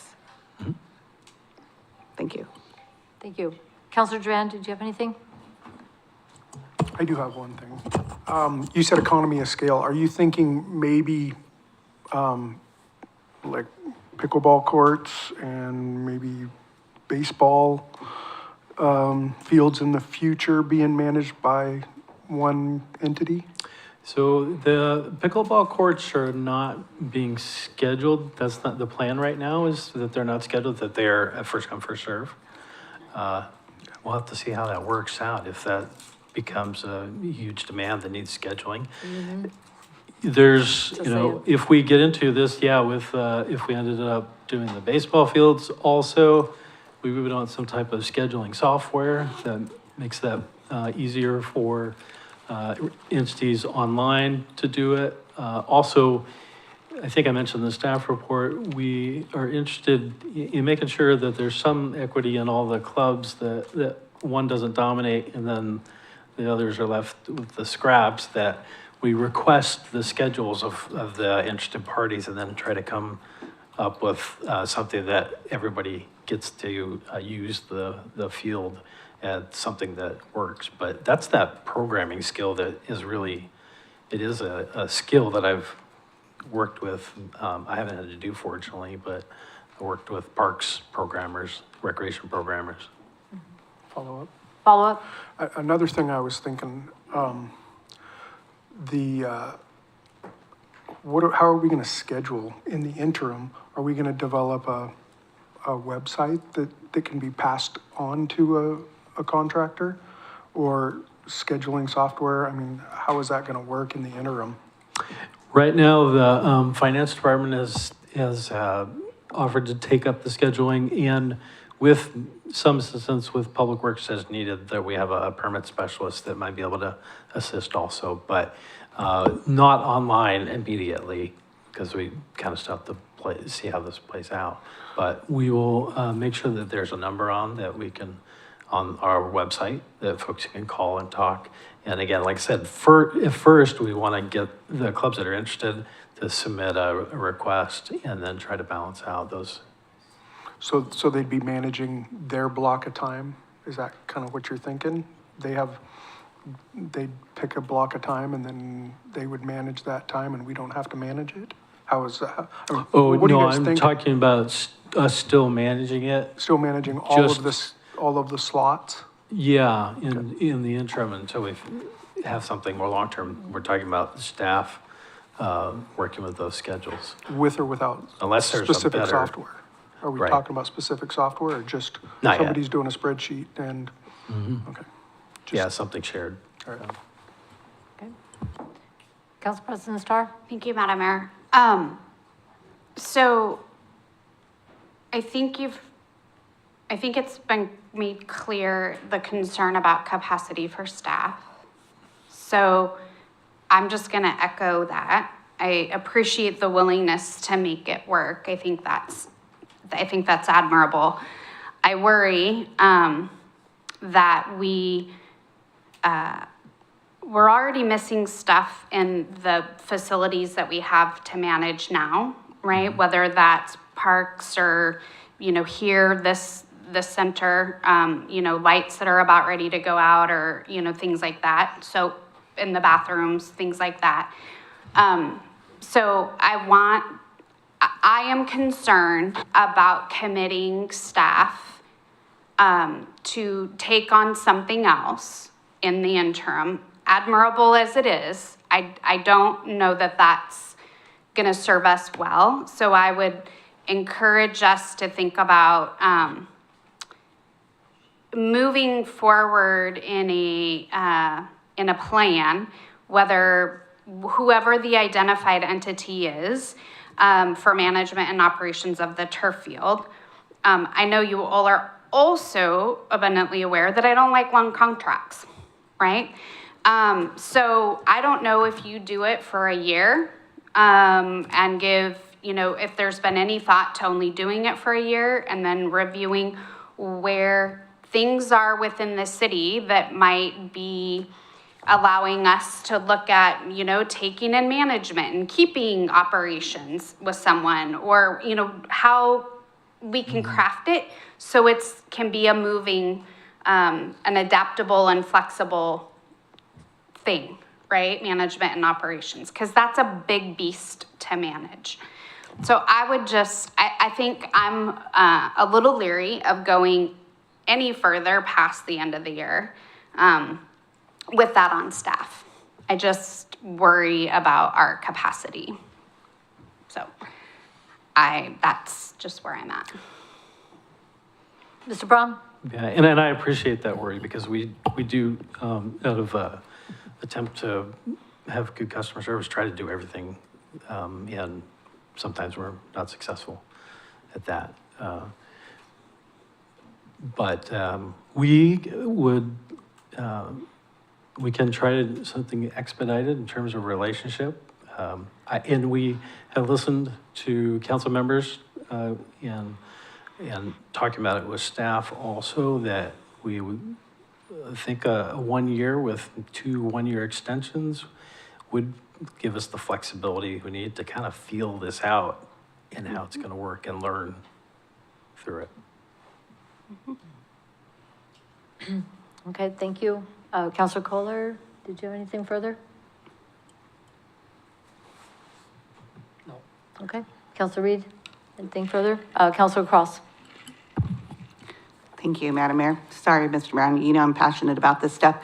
I just don't understand, please explain it to me, why there are so many programs and there's so many people that are experts. Why on God's green earth would we think that we would be able to run these programs, that we are the best fit for it? Well, that's what I've been trying to say all night, is we are not the best fit. I hear you and agree with you. We are making lemonade with lemons. Well, follow up to that, or are we trying to do square peg, round hole? Like, there's people that know how to do this, so why are we forcing square peg and round hole? I just can't your recommendations are kind of all over the place. I know they're with good intent, and I thank you so much for that, but they're kind of everywhere. And we already swung and missed a good 2 times on this one. I'd hate to see more staff time and us really strike out. Yeah. Based on what we had at the last council meeting, we felt like the council wanted to move forward with one party, and that's why the recommendation is for us to sit across the table with Mid-Valley Soccer and try to work something out as expeditiously as we can.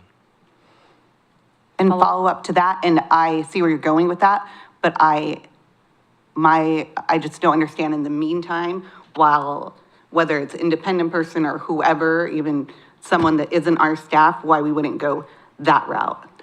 We can't even get microphones ordered. I would be happy to have an independent person, if you have a reference. Okay, thank you. Talk to. Yeah. Okay. So at this point, Carolyn Holman wanted to come and comment on behalf of Wes Keizer.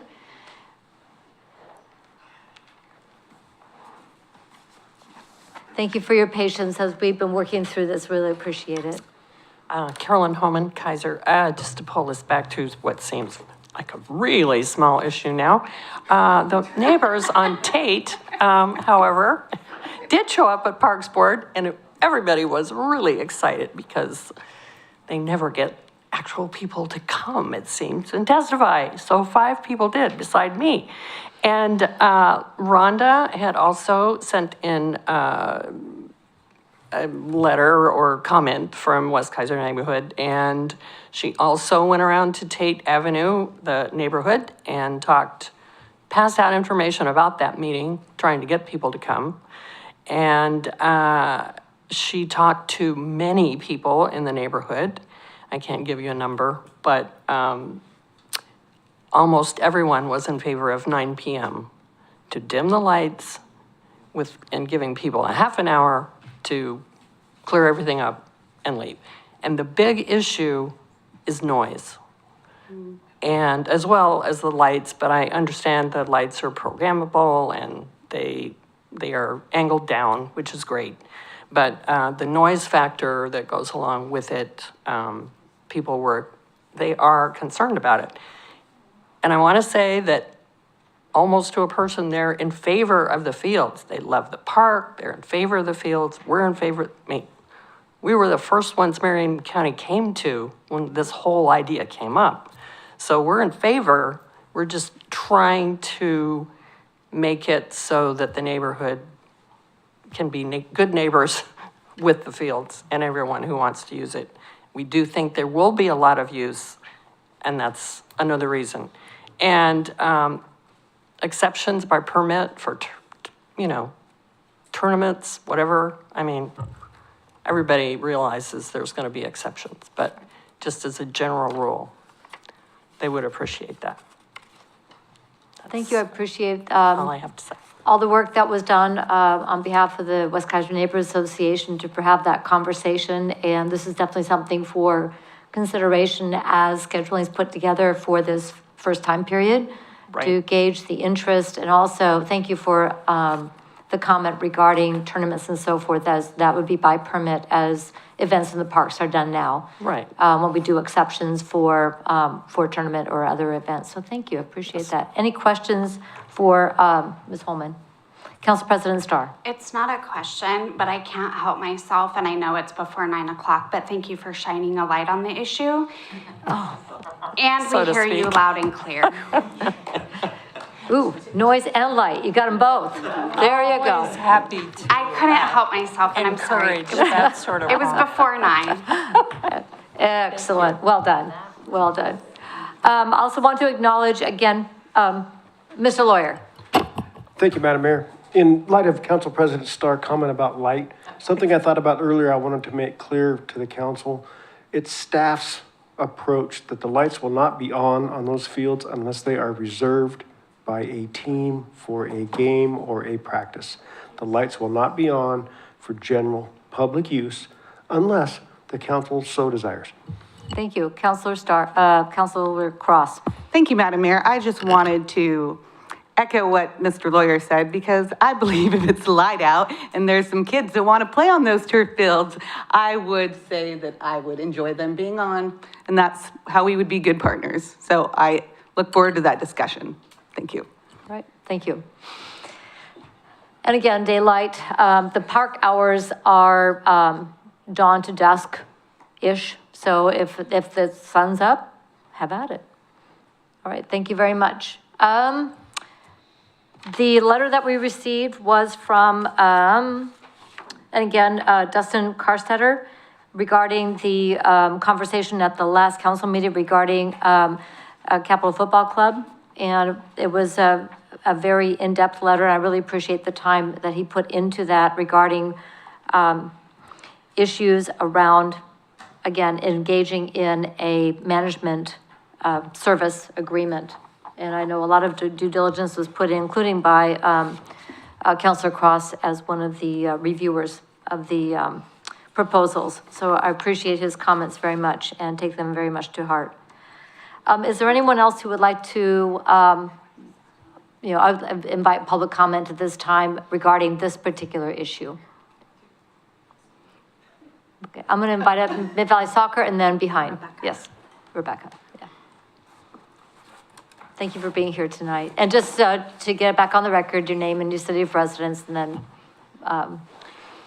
Yeah, Stephen and Tricia Erb, we live here in Keizer. We're members of Mid-Valley Soccer Club since 2017, 16? And we are also board members. Board members on the board. So, that was a lot. Yes. just to get started, there are a lot of kids that are super excited about using this field. And I think that the city is going to be pleasantly surprised, but maybe a little overwhelmed. There is, again, the field usage and how to properly manage is so huge. And it's important because we want to make sure that everybody has access.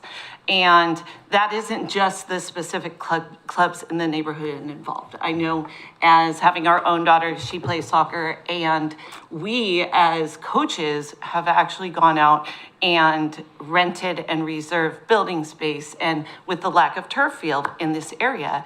And so, I mean, as individual teams, there are going to be a lot of people wanting to individually rent the place. And so I think it's going to be really important to make sure everyone has access. I mean, we're here for the kids. I think everybody can agree, you know, we're here to make it a fun location, and this keeps them out of trouble. I mean, honestly, we're really, really looking forward, regardless of who manages it. But again, it's going to come, and it's going to come quick. As soon as those fields are open, you will have kids out there. It doesn't matter if they are closed or not. They will find a way, because that's what kids do. I mean, we were all kids once, and that's what we did. So again, I definitely like to say absolutely. I love the idea of having open field time.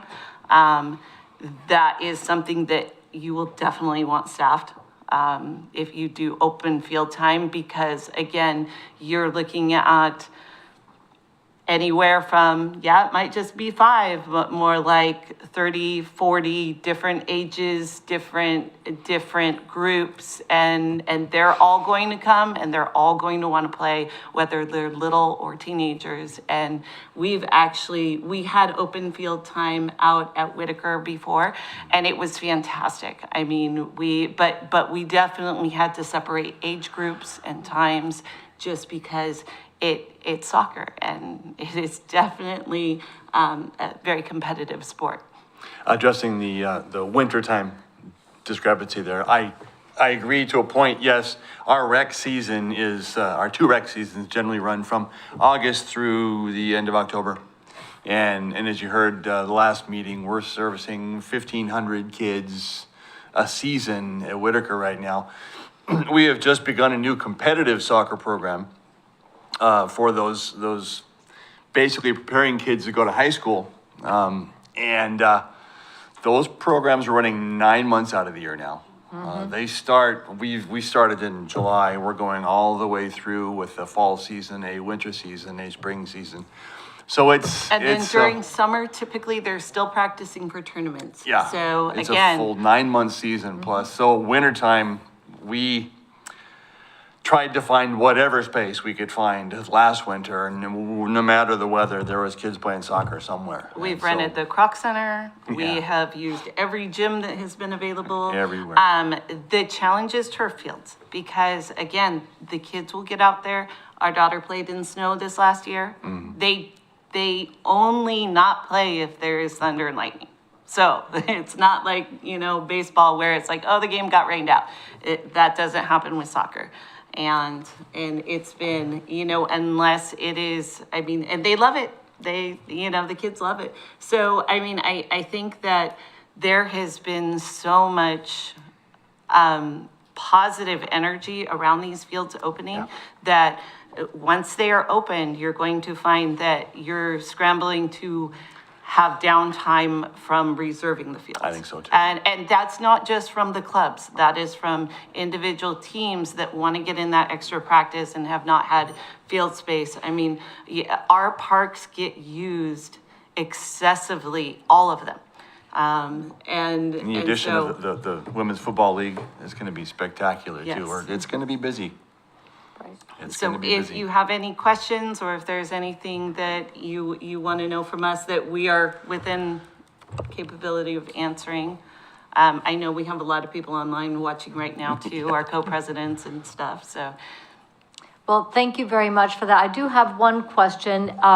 So the objective that I've heard from our staff and that we've been talking about is how to make these fields available holistically. So you run programs, Capital Football runs program, the women's football runs programs and so forth. The management is to balance all of that. Absolutely. And that's what I think we're hearing loud and clear is how to maximize the use out in the field, the organization, and the accessibility. But I agree with you that once we hit go, it's gonna be like with McNary Field, the high school field. That goes till 11 o'clock at night, if I remember, and is booked constantly. Absolutely. Totally. Because the need for turf fields in this area has been significant, and every turf field that gets put in is maximized. So talk to me a little bit about the capacity of, and I don't want to get into negotiation, I just want to hear from you as parents and volunteers. How do you envision that? Help me understand, if you would. So typically, regular game day. So we as volunteers, typically we're there about 6:45 in the morning. And then we might take a break about 2 or so. And then we come back and close down. We have people like Eric who volunteers. He takes care of all the recycling. We go around, we independently, as a working board, we are there monitoring, we're making sure everything is running smoothly. And that's on the volunteer. That is not the paid side of MVSC. That's just on the volunteer side. So we're making sure all the trash gets picked up. We're making sure that the porta potties, if they need service, we are making those phone calls. There is a lot that goes into it because it is a very high traffic, high volume area.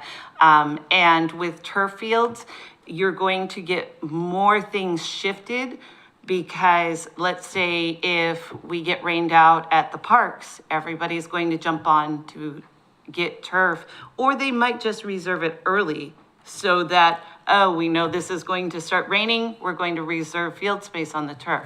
So I think that just from a volunteer standpoint, we put in an exorbitant amount of hours to make sure it works. And that is part of,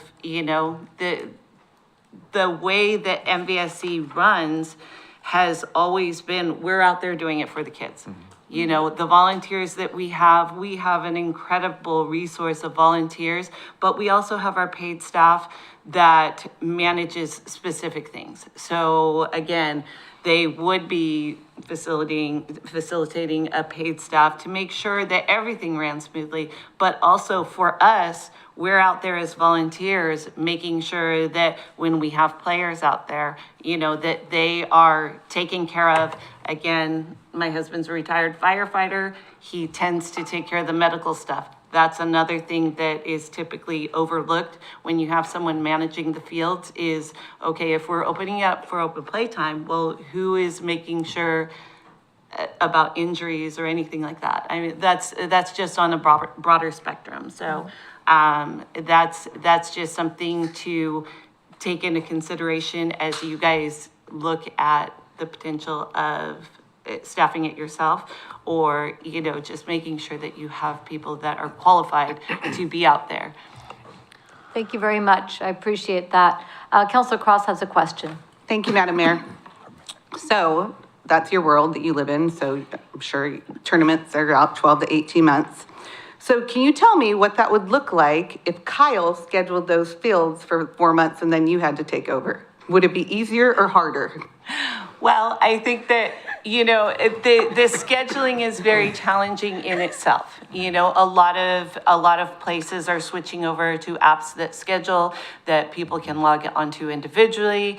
The challenge is with that, and we've dealt with other turf fields, is you'll get someone like FVSC or CFC or a bigger entity that comes in and they will just block everything.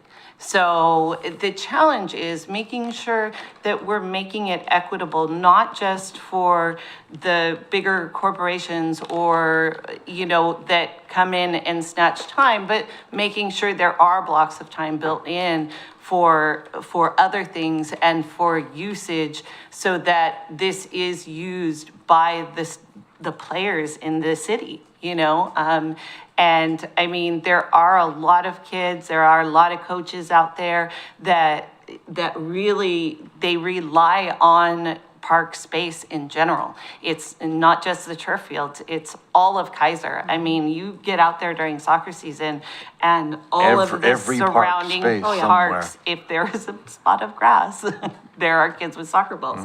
Or mud. Well, thank you. I definitely, thank you for being here. I definitely appreciate a working board and, That indeed. just, thank you. Well, and it's not just, I mean, even during the week, equipment ends of things and Lining we're fields. lining fields. I that's my zen. I like to go out and line fields for hours, but again, with turf, it is a different, you're still having to manage the turf, and actually knowing how to do that and stuff is its own challenge. And it's definitely a high skill set that probably you've been doing heavily since 2017 And to we become highly learn skilled and in we it. pass on that information. And I think that's the biggest thing, is making sure that whoever is running the fields, it's you're passing on so that the burden isn't just carried by one person. The burden isn't just managing fields. Well, this one person is going to manage the fields. It really has to be a team effort, because I mean, we're out there The phone tree is amazing. hours and hours, It's and constant, yes, yeah. we communicate as a working board. It's on a daily basis, what needs to get done. And so, I mean, it is a lot to take on in general for people that know about soccer. And that, I mean, for people that don't know how many people are, this is a field, people have been watching it go up. We get parents coming, oh yeah, we drove by with the kids. So, I mean, on a daily basis, they're very excited about it. And so as soon as you cut that ribbon, there's gonna be kids wanting to be out on that field and playing, and I'm surprised they haven't already. Well, thank you for being here. We definitely have this great opportunity to shine with this $4.5 million project.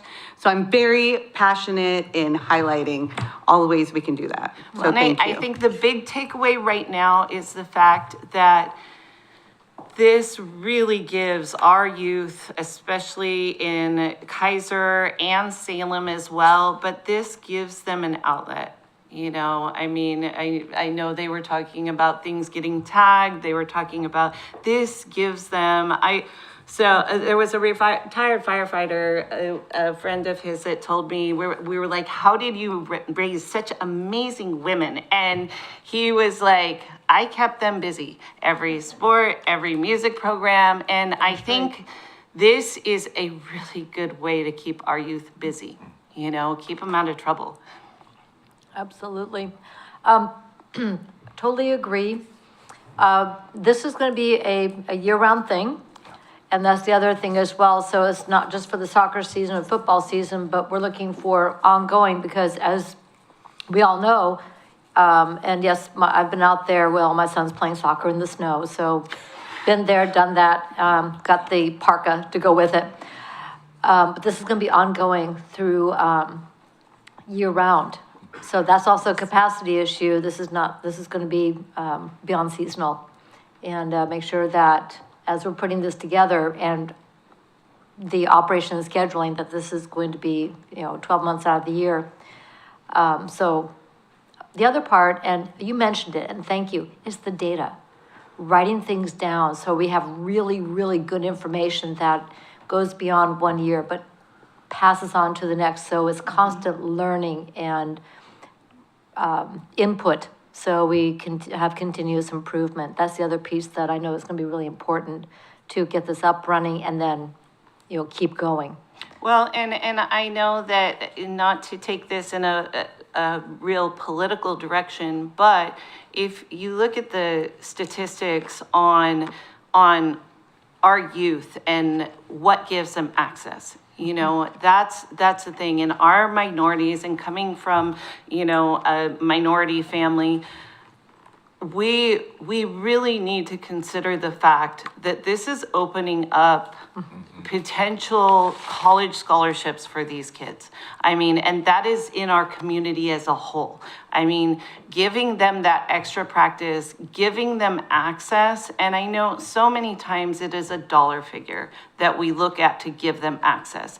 And that is one thing at MVSC, we are really trying to find a way to make this accessible for all of the kids. And I very much appreciate the competitive teams that we have, but we're really trying to do it in a way that cuts expenses so that we can keep it at a low cost for the families, because right now our rec soccer is not much cheaper than our competitive. And that's a challenge that we try to make sure that our players are given the opportunity. We're not looking at, trying to incorporate others. We're looking at trying to take an entire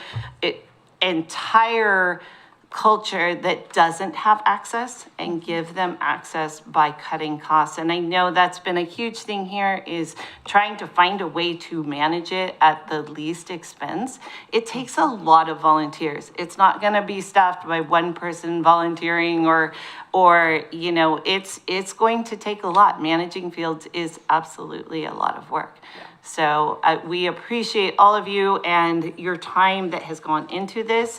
I know it has been an exorbitant amount of time. I am not on the specific entity that deals specifically with this, fortunately, because I have other stuff. I do more of looking for funds coming in. So, but I very much appreciate that you guys are really, really taking the time to look at this and manage it appropriately, because there's a lot of kids that are relying on it. Thank you. Other questions? Councilor Kohler. Thank you, Madam Mayor. You mentioned game day. What is game day? Okay, so we have our practice days, which typically it starts from about a half hour after school ends to, whenever we shut the lights off. But game day, that is typically a Saturday or Sunday when soccer players play all their games. And so, again, that starts for us. It usually is about 6:30, 6:45 in the morning to set up fields for 8 o'clock games. And sometimes like 8:30 games. But then that goes after we set up fields, then games may go till 4, they may go till 6, just depending on the schedule for the day. And then when that ends, then we close everything down. We make sure that we have a lot of volunteers that make sure all the trash is picked up. I mean, Whitaker Fields, typically we get there early to make sure that everything is cleaned up from school, because they have the kids go out there and there's a lot of trash, and all the fields have to be cleaned before games start. So again, that is part of it. And that is primarily a volunteer's job. That goes in. Typically, there is a group of us that are typically there every day on game day for the majority of the day. I recognize that, Madam Mayor, that you have kids playing soccer, and several other council people have had kids playing soccer. If you haven't experienced game day at Whitaker, I would like to invite you to come out and take a look. First of all, you got to park somewhere. It's busy out there, but there's 1,500, 2,000 kids. There's 3,000 people out there on game day at Whitaker on those fields. Mm-hmm. It's intense. There's a lot of stuff going on. And if you haven't experienced it, I highly recommend it. It's good for your soul. It really is. And we also have some phenomenal partners that we work with that have been amazing at donating stuff for our club and that work with the students and the players really well. And again, this is something, it correlates from school straight over to soccer and back to school. And this is the first year that the majority of our middle schools have started soccer. So again, the field space is going to be, it's going to be huge, and it's not just for us. It's going to be, you know, you're potentially looking at other schools possibly wanting to use that space as well. So again, this last year was their trial run, and so they're also ramping up to get middle school soccer in the majority of the schools. So that is just something to keep in the back of your head. Maybe we can talk to them about flattening out the area at Cummings Elementary for more soccer space. Nice. Well, and then there is that little park down Country Glen Park. Every park. Yes, indeed. I'm going to go, Councilor Kohler had a question, and then we'll wrap up, and we have someone else who'd like to address as well. Thank you, Madam Mayor. So if game day for you is Saturday and the whole weekend's basically, how do you work that out with other clubs and other groups, and how do you schedule tournaments? Are you still planning on using Whitaker? We are absolutely planning on using Whitaker. I can't answer that question. And I don't know the specifics. I am not part of that committee that deals with that on purpose. But as far as scheduling goes, there are ethical ways of scheduling. And so I think that is a bigger conversation to sit down as a group with our co-presidents and stuff and have that conversation. But I mean, again, the school district, I work for Salem Keizer School District, so I know there are ethical ways of figuring out how different entities get to use field space. And we've had to work with the schools doing that as well, because again, typically it comes down to, you know, there's a prime time and then there's lesser times, and there are so many details that actually go into, you know, there's also figuring out for age differences. You know, typically the older players, they can go later, but the little ones, you want to make sure to give them priority sooner, you know, so that they still have their routine at home. So there's so much that goes into figuring out how to make sure it runs in general. And then also, like, what do you prioritize when?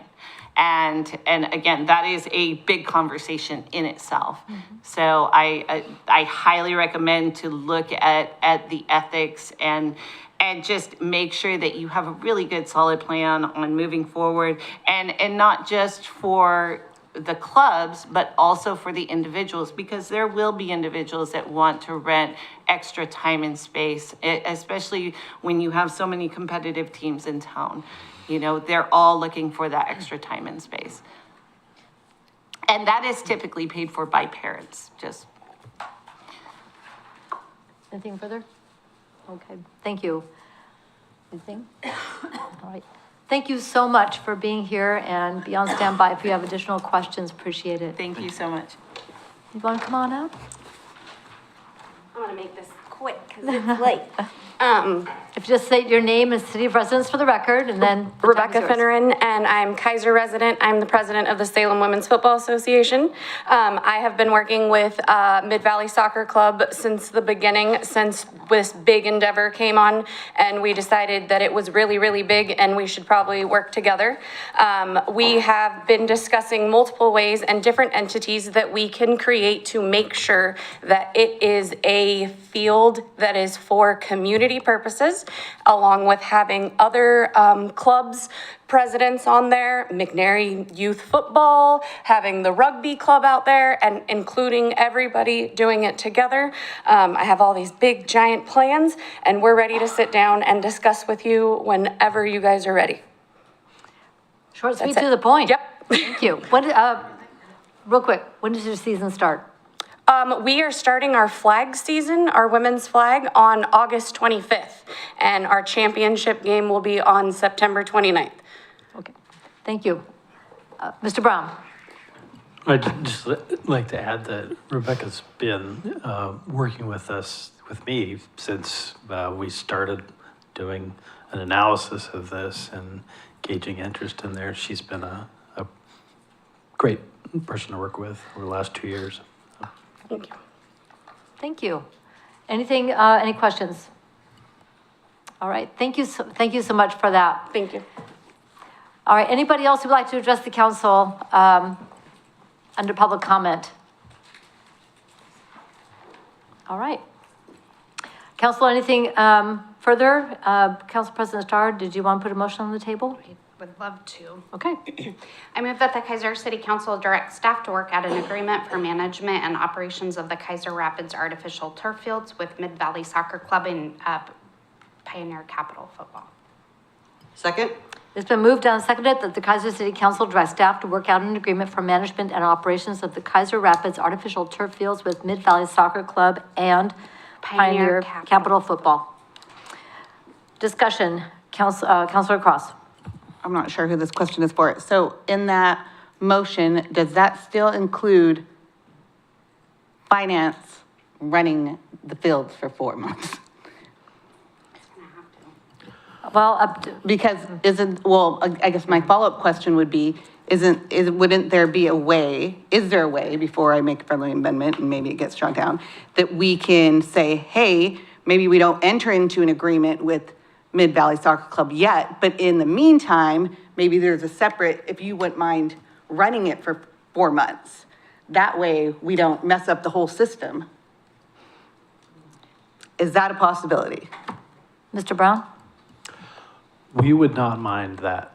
We would support that. So I guess I would like to put in a friendly amendment that maybe there's a 90 or 120 day temporary agreement before we reach the final agreement. Then we save money from staff. Mr. Lawyer's happy, Mr. Brown's happy. So I would like that to be the friendly amendment. So that the shorter version of the friendly amendment is to, in addition, work with those entities for temporary services while the final agreement is being negotiated. Correct. Does the mover accept?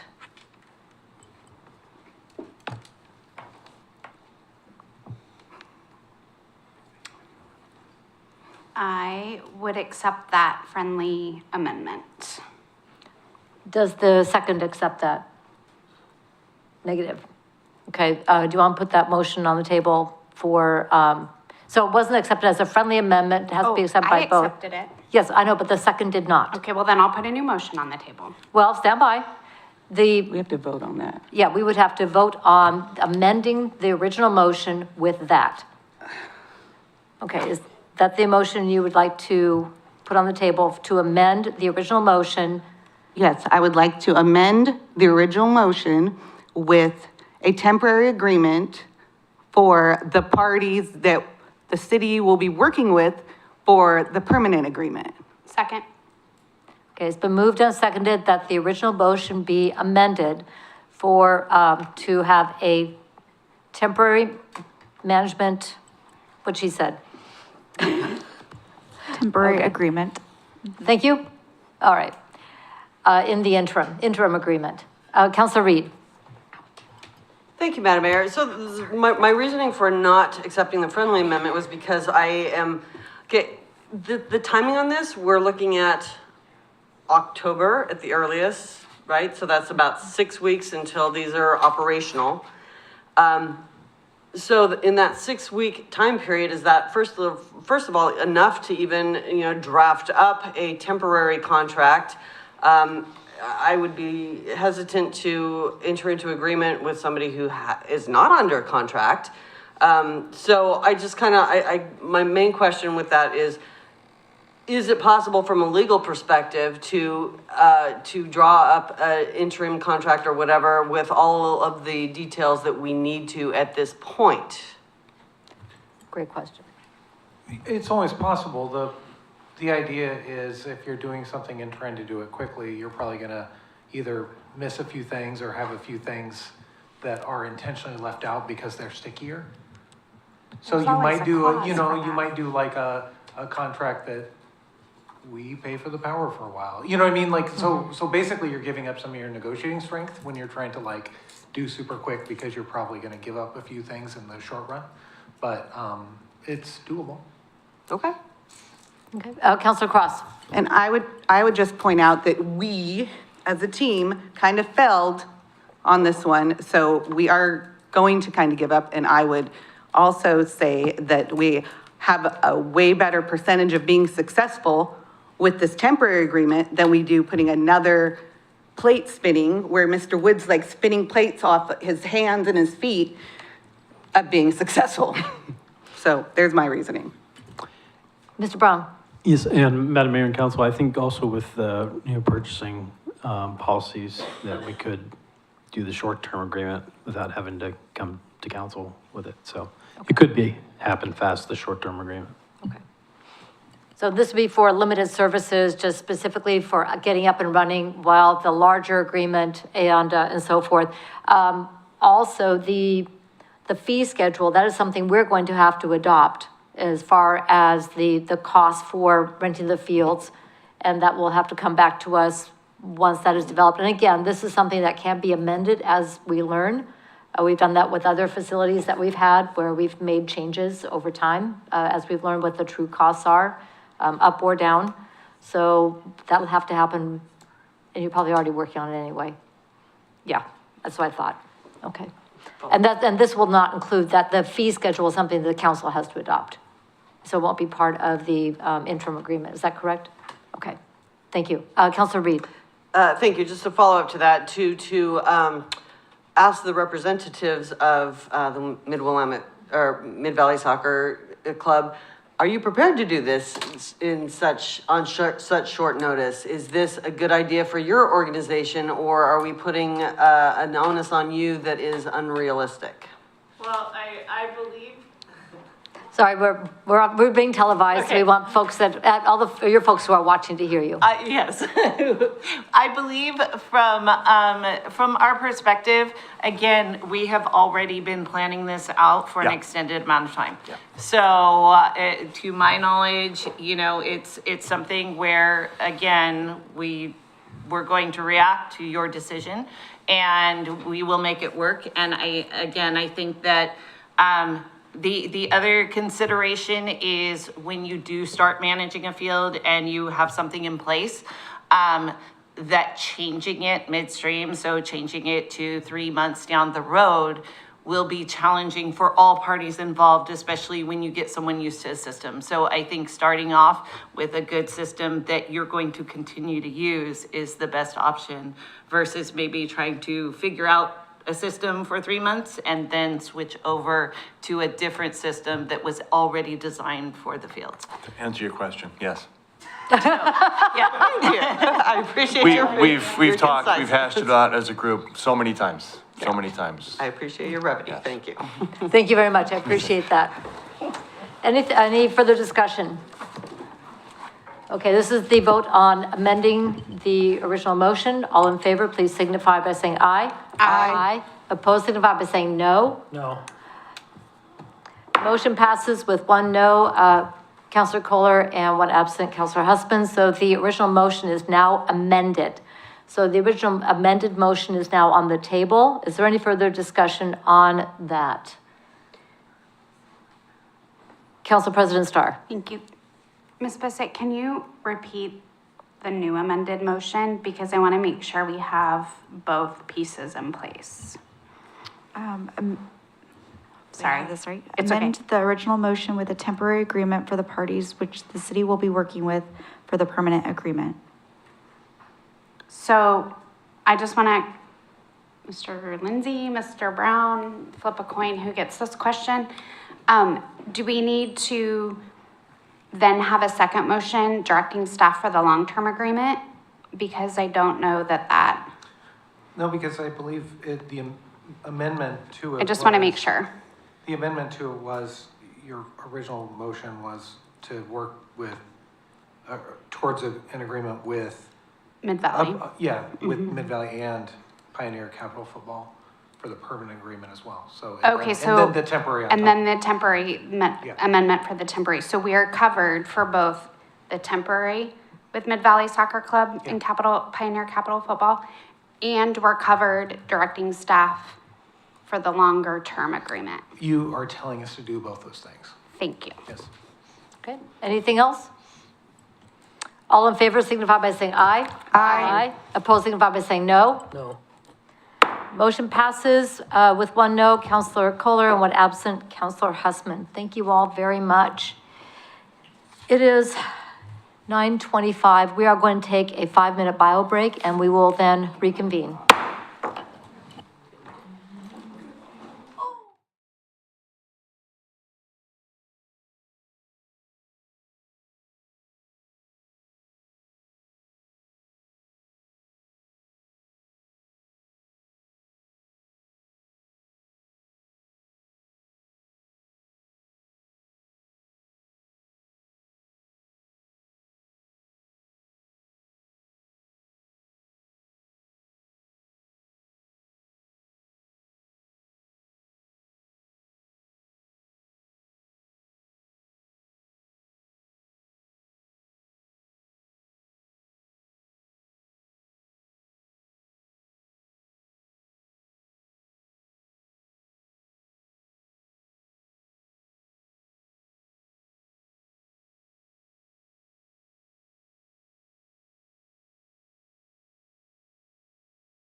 I'd like to bring the Keizer City Council back into regular session. We are going to continue our agenda with item 8B, which is to authorize the city manager to retain Moronis Analytics for the purpose of obtaining independent financial services analysis.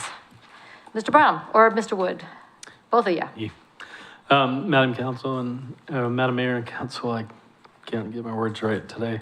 But this is another piece of resolving our PERS issue, and that's to engage the services of Moronis Analytics for the purpose, for two purposes. One, we would like to see behind the curtain for PERS's formula and how they're coming up with that.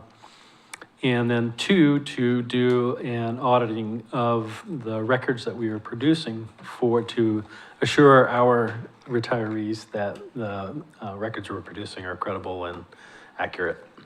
The account or the contract is for a per hour basis. And so we have Councilor Starr made a good suggestion to put a bookmark at 20,000 because we can evaluate where we're at and how far we want to keep going with them.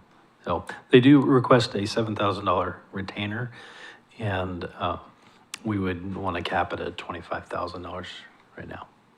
I think that basically covers, that's our recommendation, that you authorize me to retain Moronis Analytics for the purpose of obtaining independent financial analysis services associated with resolving our Tier 1 and Tier 2 subject salary reporting. All right, thank you very much. Any questions on the staff report recommendation or the contract? I see none. Council President Starr, would you like to put a motion on the table? I move that the Keizer City Council authorize the city manager to retain Moronis Analytics for the purposes of obtaining independent financial analysis services associated with resolving the employee Tier 1 and Tier 2 subject salary reporting to include the employer 457 deferred compensation contribution. Second. It's been moved and seconded that the Keizer City Council authorize the city manager to retain Moronis Analytics for the purposes of obtaining independent financial analysis services associated with resolving the employee Tier 1 and Tier 2 subject salary reporting to include the employer 457 deferred compensation contribution.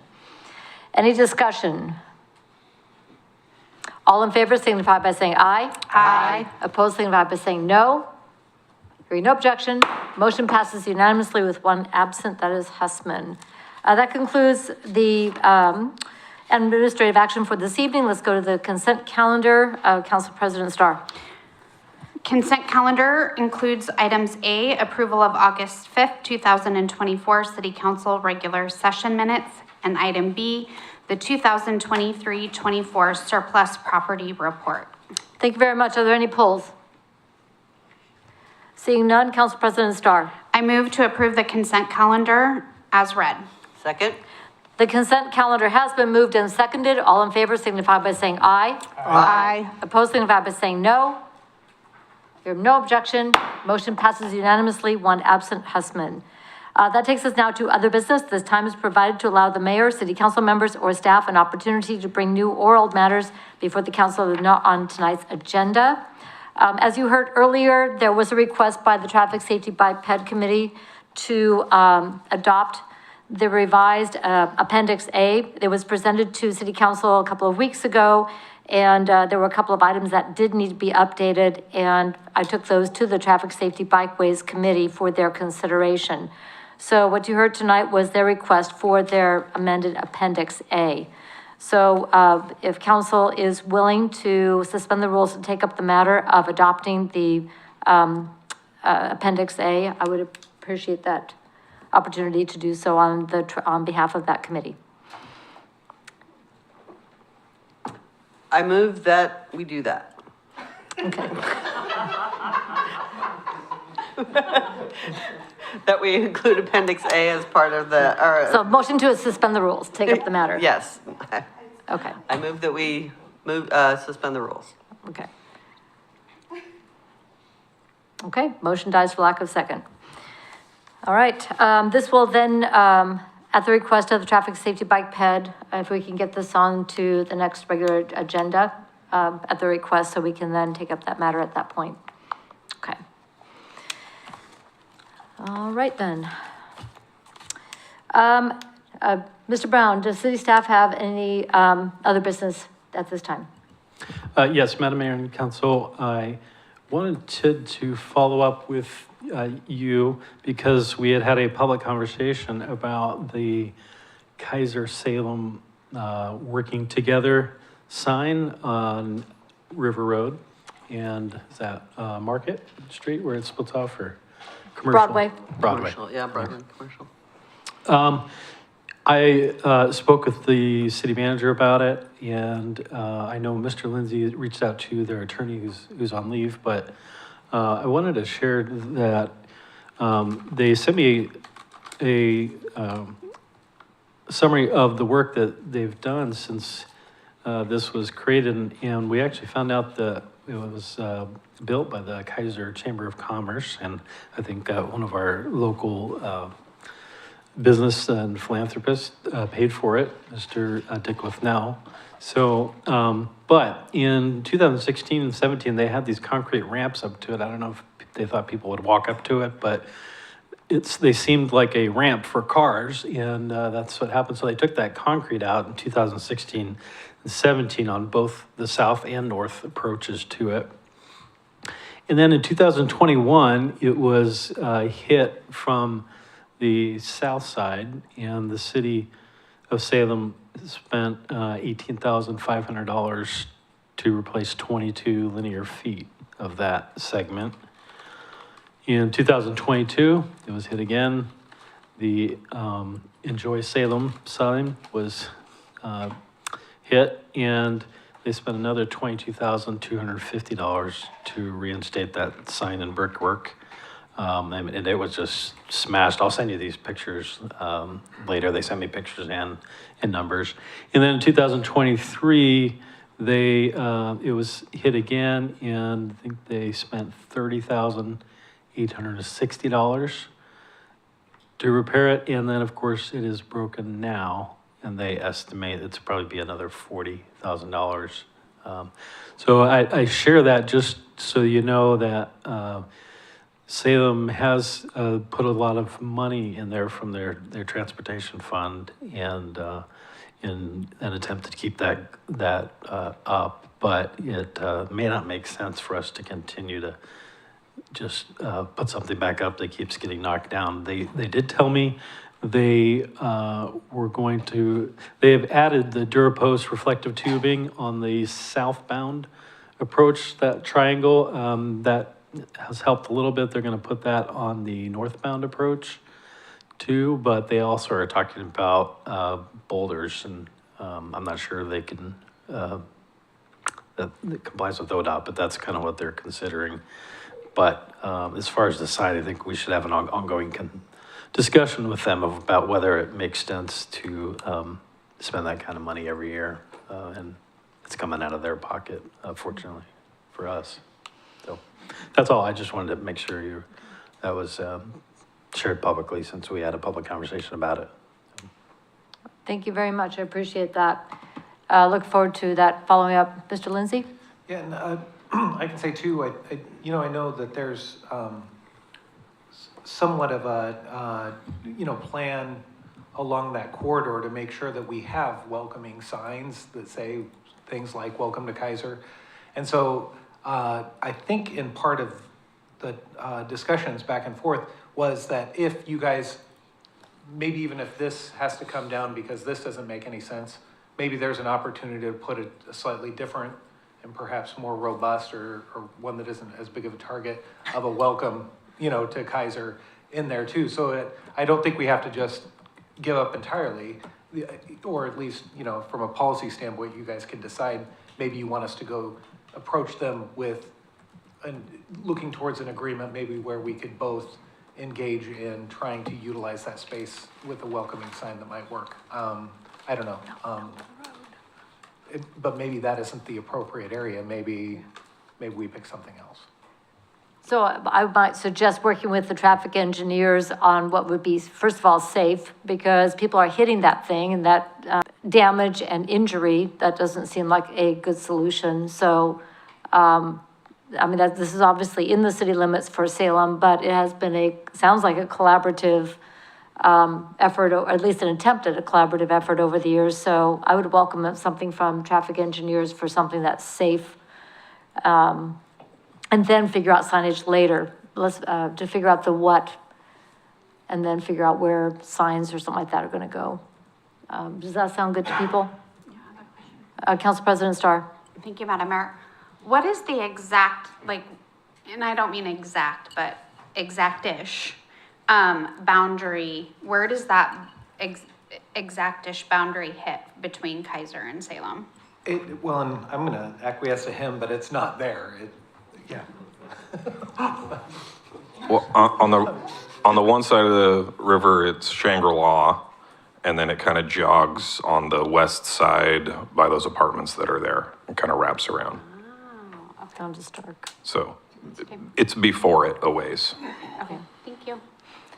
So, on the west side, does it run down Stark Street? No. No, it's like the back side of, what is that, Apple Blossom? But it's not, it's not Apple Blossom, but then it goes into the neighborhood and then it jogs back and is kind of mid-block in a couple of those. I would have to show you on a map, Okay. really. It gets kind of funky. Yeah, it's online. Could we get, like, could Yeah. we get Yeah, a it's, email to us that yeah. shows, like, the boundary? line Sure, for yeah, I can email you guys a map. Thank you. It is definitely in their jurisdiction, the whole thing. Okay. Thank you. All right, anything further on other business? Okay. Then let's go to staff updates. Mr. Brown? I have nothing for the council anymore. Thank you. Mr. Wood?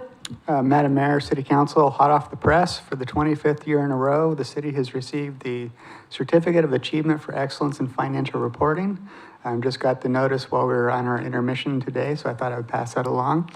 That is for our comprehensive financial report, basically the end result of our financial audit every year.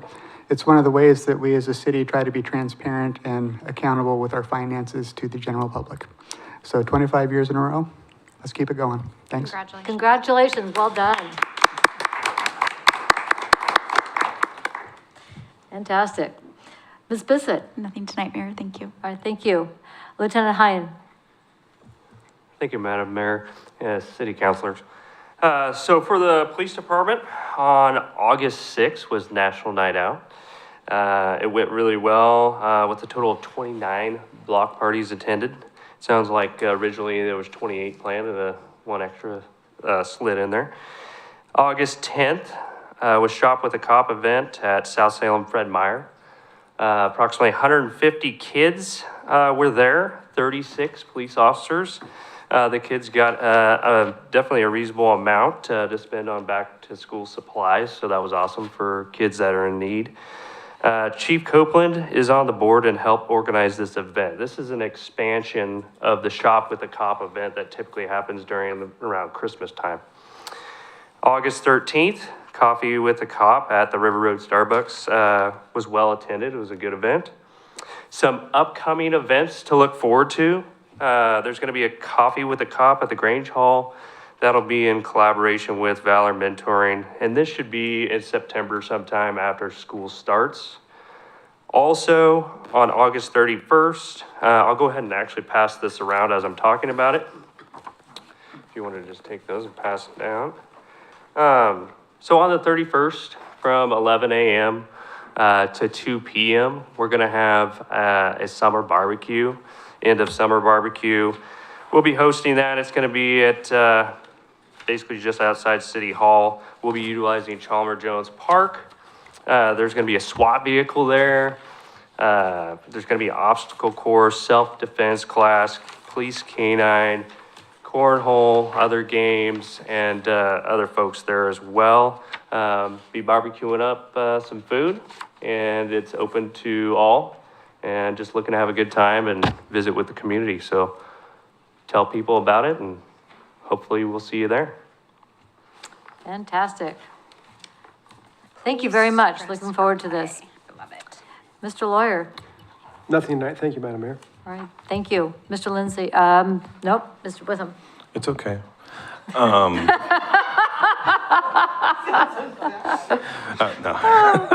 As you heard, we did have a couple of the building permits in Area D were actually issued last week. So we collected the fees, got those permits issued. We still don't know tenants for those spaces. I've tried to twist as much as I can. I don't think they actually have leases signed yet. However, hopefully things will get going on that. So that's kind of exciting. The planning department did not receive any awards recently.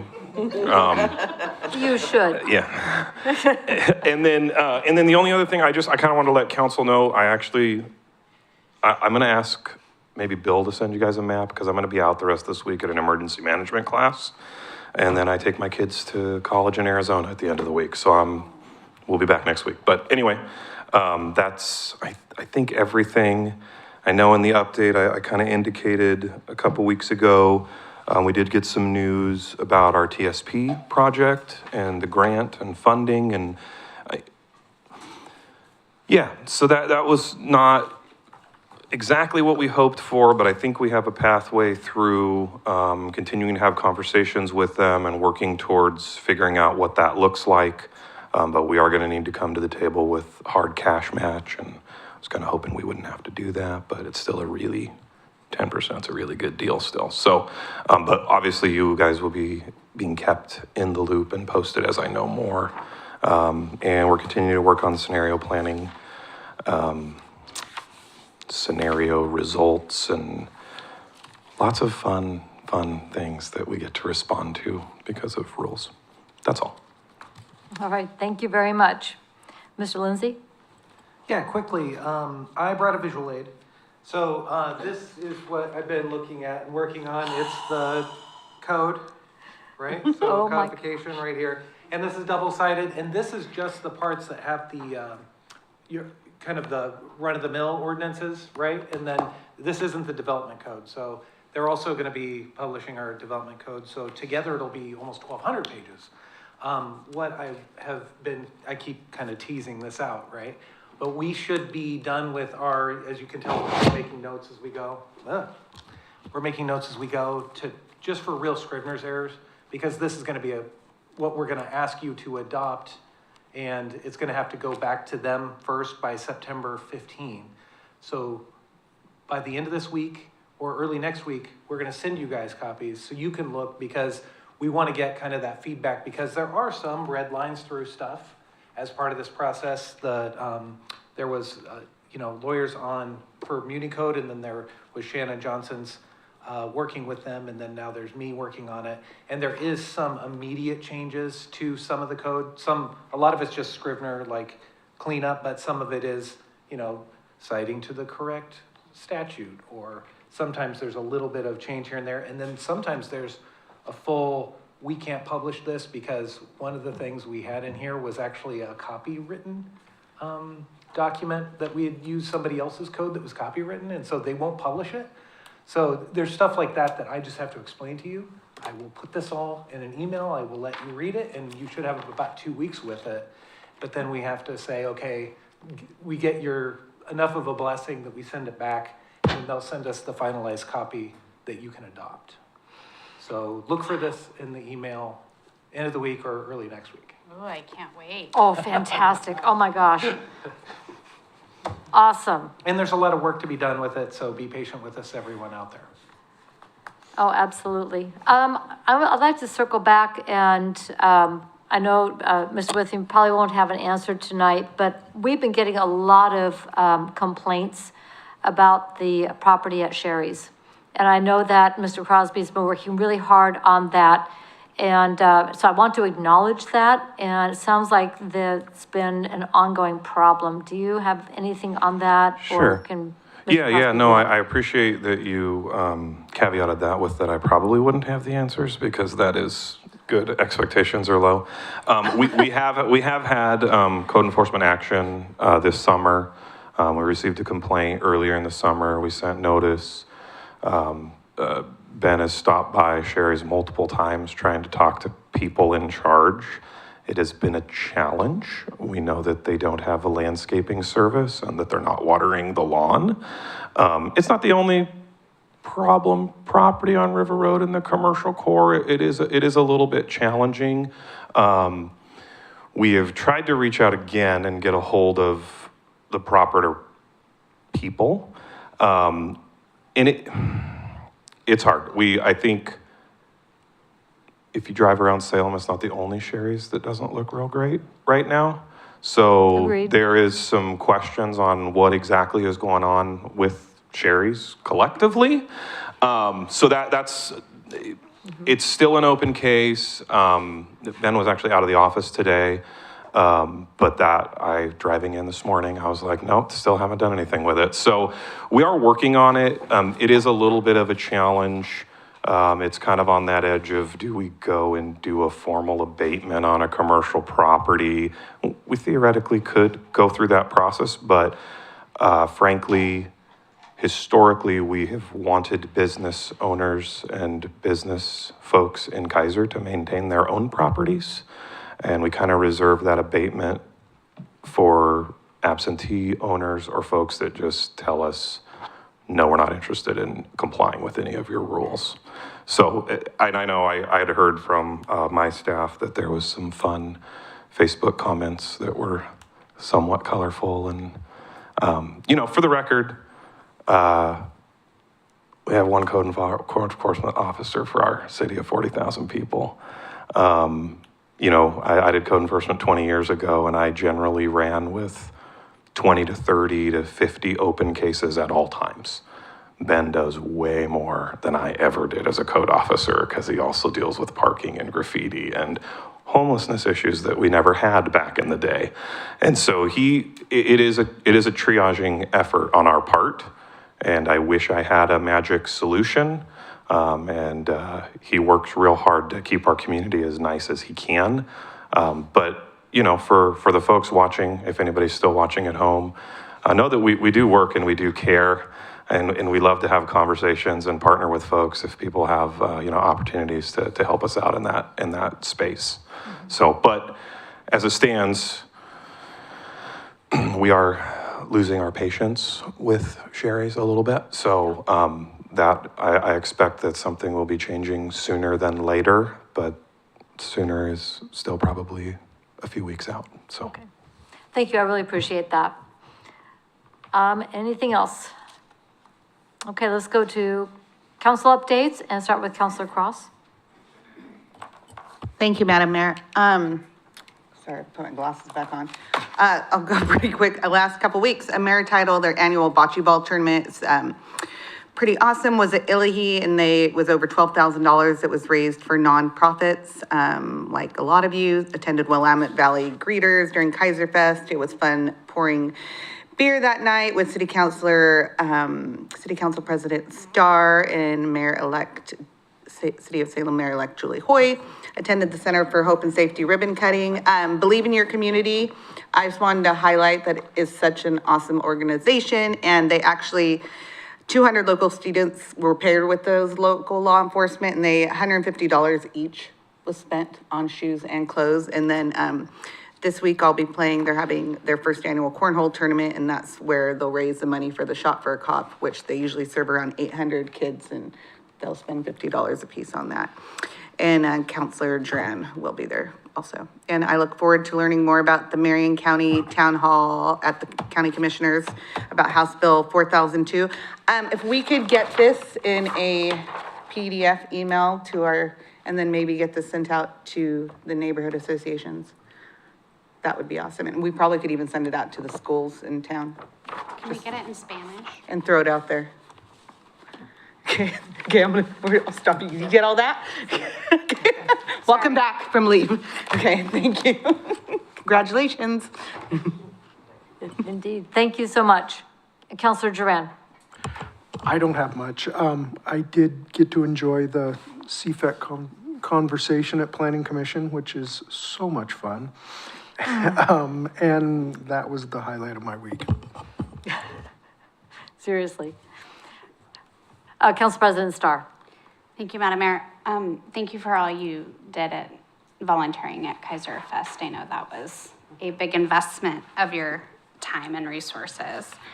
I too, I actually got to scoop eggs at Greeters on Friday at the Willamette Valley Greeters with Keizer Rotary, so that was fun. And then obviously we did the volunteering on Friday night. Did the city county meeting last week with the Marion County Commissioners and City of Salem. So that was always lively conversation. I did want to ask a couple of things. I think that I don't want to be like letting it not my story to tell, but I'd like to ask Lieutenant Hine if there was any updates on the camera grant. Yeah, thank you. Are we talking about the body camera grant? I am. So I'm not sure what the latest update was. We basically were told that we were awarded the body camera grant, but that technically it wasn't official yet. There was a second stage, a second step to the process. So we filled out the application, we sent it off, we were selected, but then they sent us more paperwork to fill out, which we have since filled out. And we're waiting to hear back that we made it through phase 2 of the grant process. And then after that, we will continue to move forward. Awesome. Congratulations on making it through. Thank you. That's always a good sign.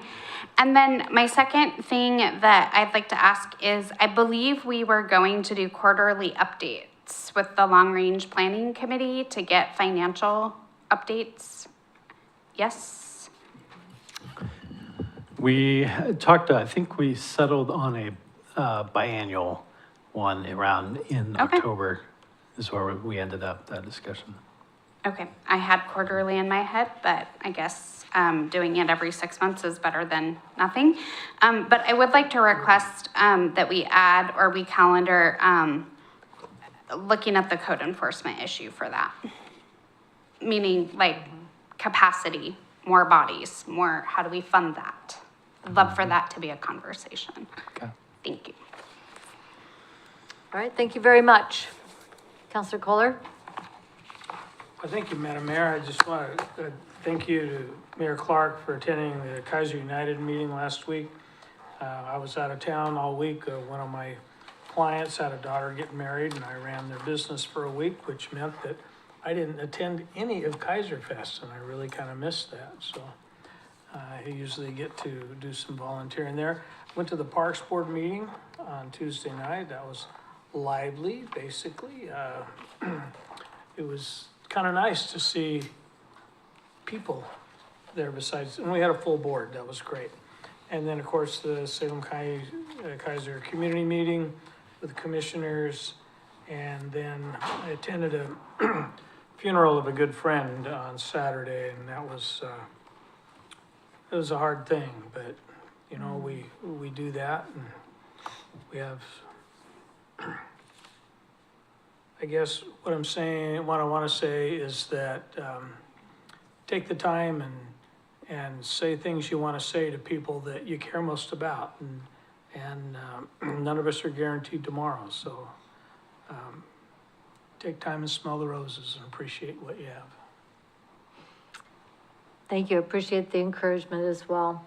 Thank you, Councilor Kohler. Councilor Reed. Thank you, Madam Mayor. So one of the things that I had done recently was I went to the Ron Wyden Town Hall in Silverton, and some interesting points of that. I mentioned the $1.5 billion for the Interstate Bridge project, and thanked him for those efforts. And one of the things that he said in context of that was that he is not in favor of tolling for the I-5 bridge. So that we'll have to figure out how to continue to fund that national facility.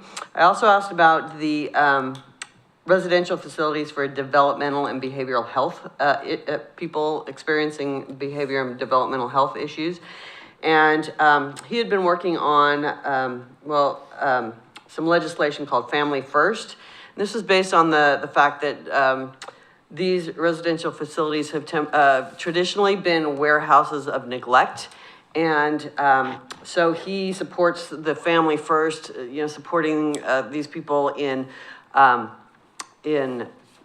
family setting. However, my question was, well, what about people without family, or what about people with who are experiencing issues beyond what families can handle? And so I need to dig a little bit further into that legislation, but that is his position, is that he is supporting that policy. A lot of questions on the national debt, and he is looking to reduce healthcare costs, sort of as a preliminary to any other sort of debt reduction, which was interesting. And so yeah, it was interesting to see his perspective and to see the questions of concern that people had brought to that meeting. I also attended the Latino Business Alliance and Forest Ridge cleanup. That was last Saturday. Got a lot of blackberry wounds to show for that, so that was fun. But it was good to see the good turnout, and good to see some good community building there. We have the legislative gathering tomorrow at Chemeketa. Looking forward to that. And Trashy Tuesday is also tomorrow at Wallace House at 5:30. So I will be going to that. And then we have the Willamette Valley Community Action Agency board meeting on Thursday. And I believe that's it. All right. Thank you very much. And thank you for representing Keizer at the Wyden Town Hall. And thank you to everybody who turned out for Keizer Fest, all the volunteerism that went into that. I had the pleasure of helping staff the Clyde Creek Watershed Council booth for the duration, and got a chance to visit with a lot of families about our watershed and what we're doing for stormwater in our city. So it was a lot of fun. Keizer United, it was my pleasure to sit in on that, and I want to highlight the speaker this month was Kathy McInnes, who is with the Salem Keizer Community Foundation. She was talking about the programs through United Way that are going to help support our schools, our students, the resource closets or resource rooms that they have in all of the schools, and how they are expanding that program. So I would encourage folks who want to know more to go to the United Way website and the Salem Keizer Community Foundation, which is under their umbrella. I went to the ribbon cutting for Hope Plaza. So this was a fantastic project that has been in collaboration with a lot of agencies, partners and so forth, Rich Duncan Construction and Anderson Shirley Architects. It's a beautiful space and a beautiful home for women and children who are in the process of permanent supportive housing in their journey to out of domestic violence and thriving into their future. Congratulations to the Center for Hope and Safety. A couple of you did mention the community meeting with Salem and Marion County. The really big issue that pertains particularly to Keizer is the House Bill 4002, which Marion County Representative Mannix, League of Oregon Cities, Association of Oregon Counties worked on so hard. That goes into effect September 1st. And I don't know about you, but I am really excited to see that change come about. On Saturday, I attended the Cummings Family Council Barbecue. It's an organizational meeting that will help to move toward launching the next family council under the CBEL, the Community Business Education Leaders. This is a wonderful expansion. We have one at Kennedy, and now we're in the process of encouraging the Cummings neighborhood to adopt one as well. So this is moving forward. If you live in the Cummings area, the area that's served by Cummings Elementary, and you want to get involved, please get a hold of Cummings Elementary, and they can connect you up. And they will have an organizational meeting, another one following up in September. A couple of things coming up is this week, the students from EO Japan will arrive. They arrive on the 21st, will be leaving on the 29th.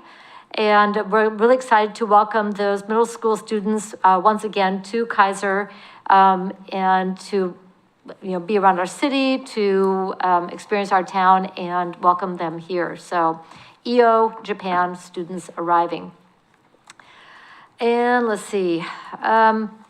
SCATS, the Salem Keizer Area Transportation Study, will be meeting on the 27th, moving forward again with the project list for the upcoming 3 years for project planning. So a lot of conversation about new projects versus just finishing the projects we already have on tap. And I would be remiss if I did not mention on the 28th, we will have the community dinner hosted at St. Edward and the Keizer Community Library. So that is what is coming up. And let's go then to agenda input. Our next regular session will be on Tuesday, September 3rd at 7 p.m. We will then have a work session on Monday, September 9th in conjunction with the Parks Board. So thank you for announcing the parks we will be visiting. And no, we will leave it to the Parks Board. We will go with your recommendation for the parks to visit. Thank you for doing that. We will have a work session on Monday, September 16th, starting at 5:30 prior to our regular session at 7, where we'll be going over the legislative priorities that we want to recommend to the League of Oregon Cities for the 25-26 legislative session. And then we will meet on September 23rd at 6 p.m. for a joint work session with the Community Diversity Engagement Committee. So stand by. We're going to be very busy in September. That's everything I've got. Is there anything else for the good of the order? All right. The time is 10:09 and we are adjourned. Thank you all.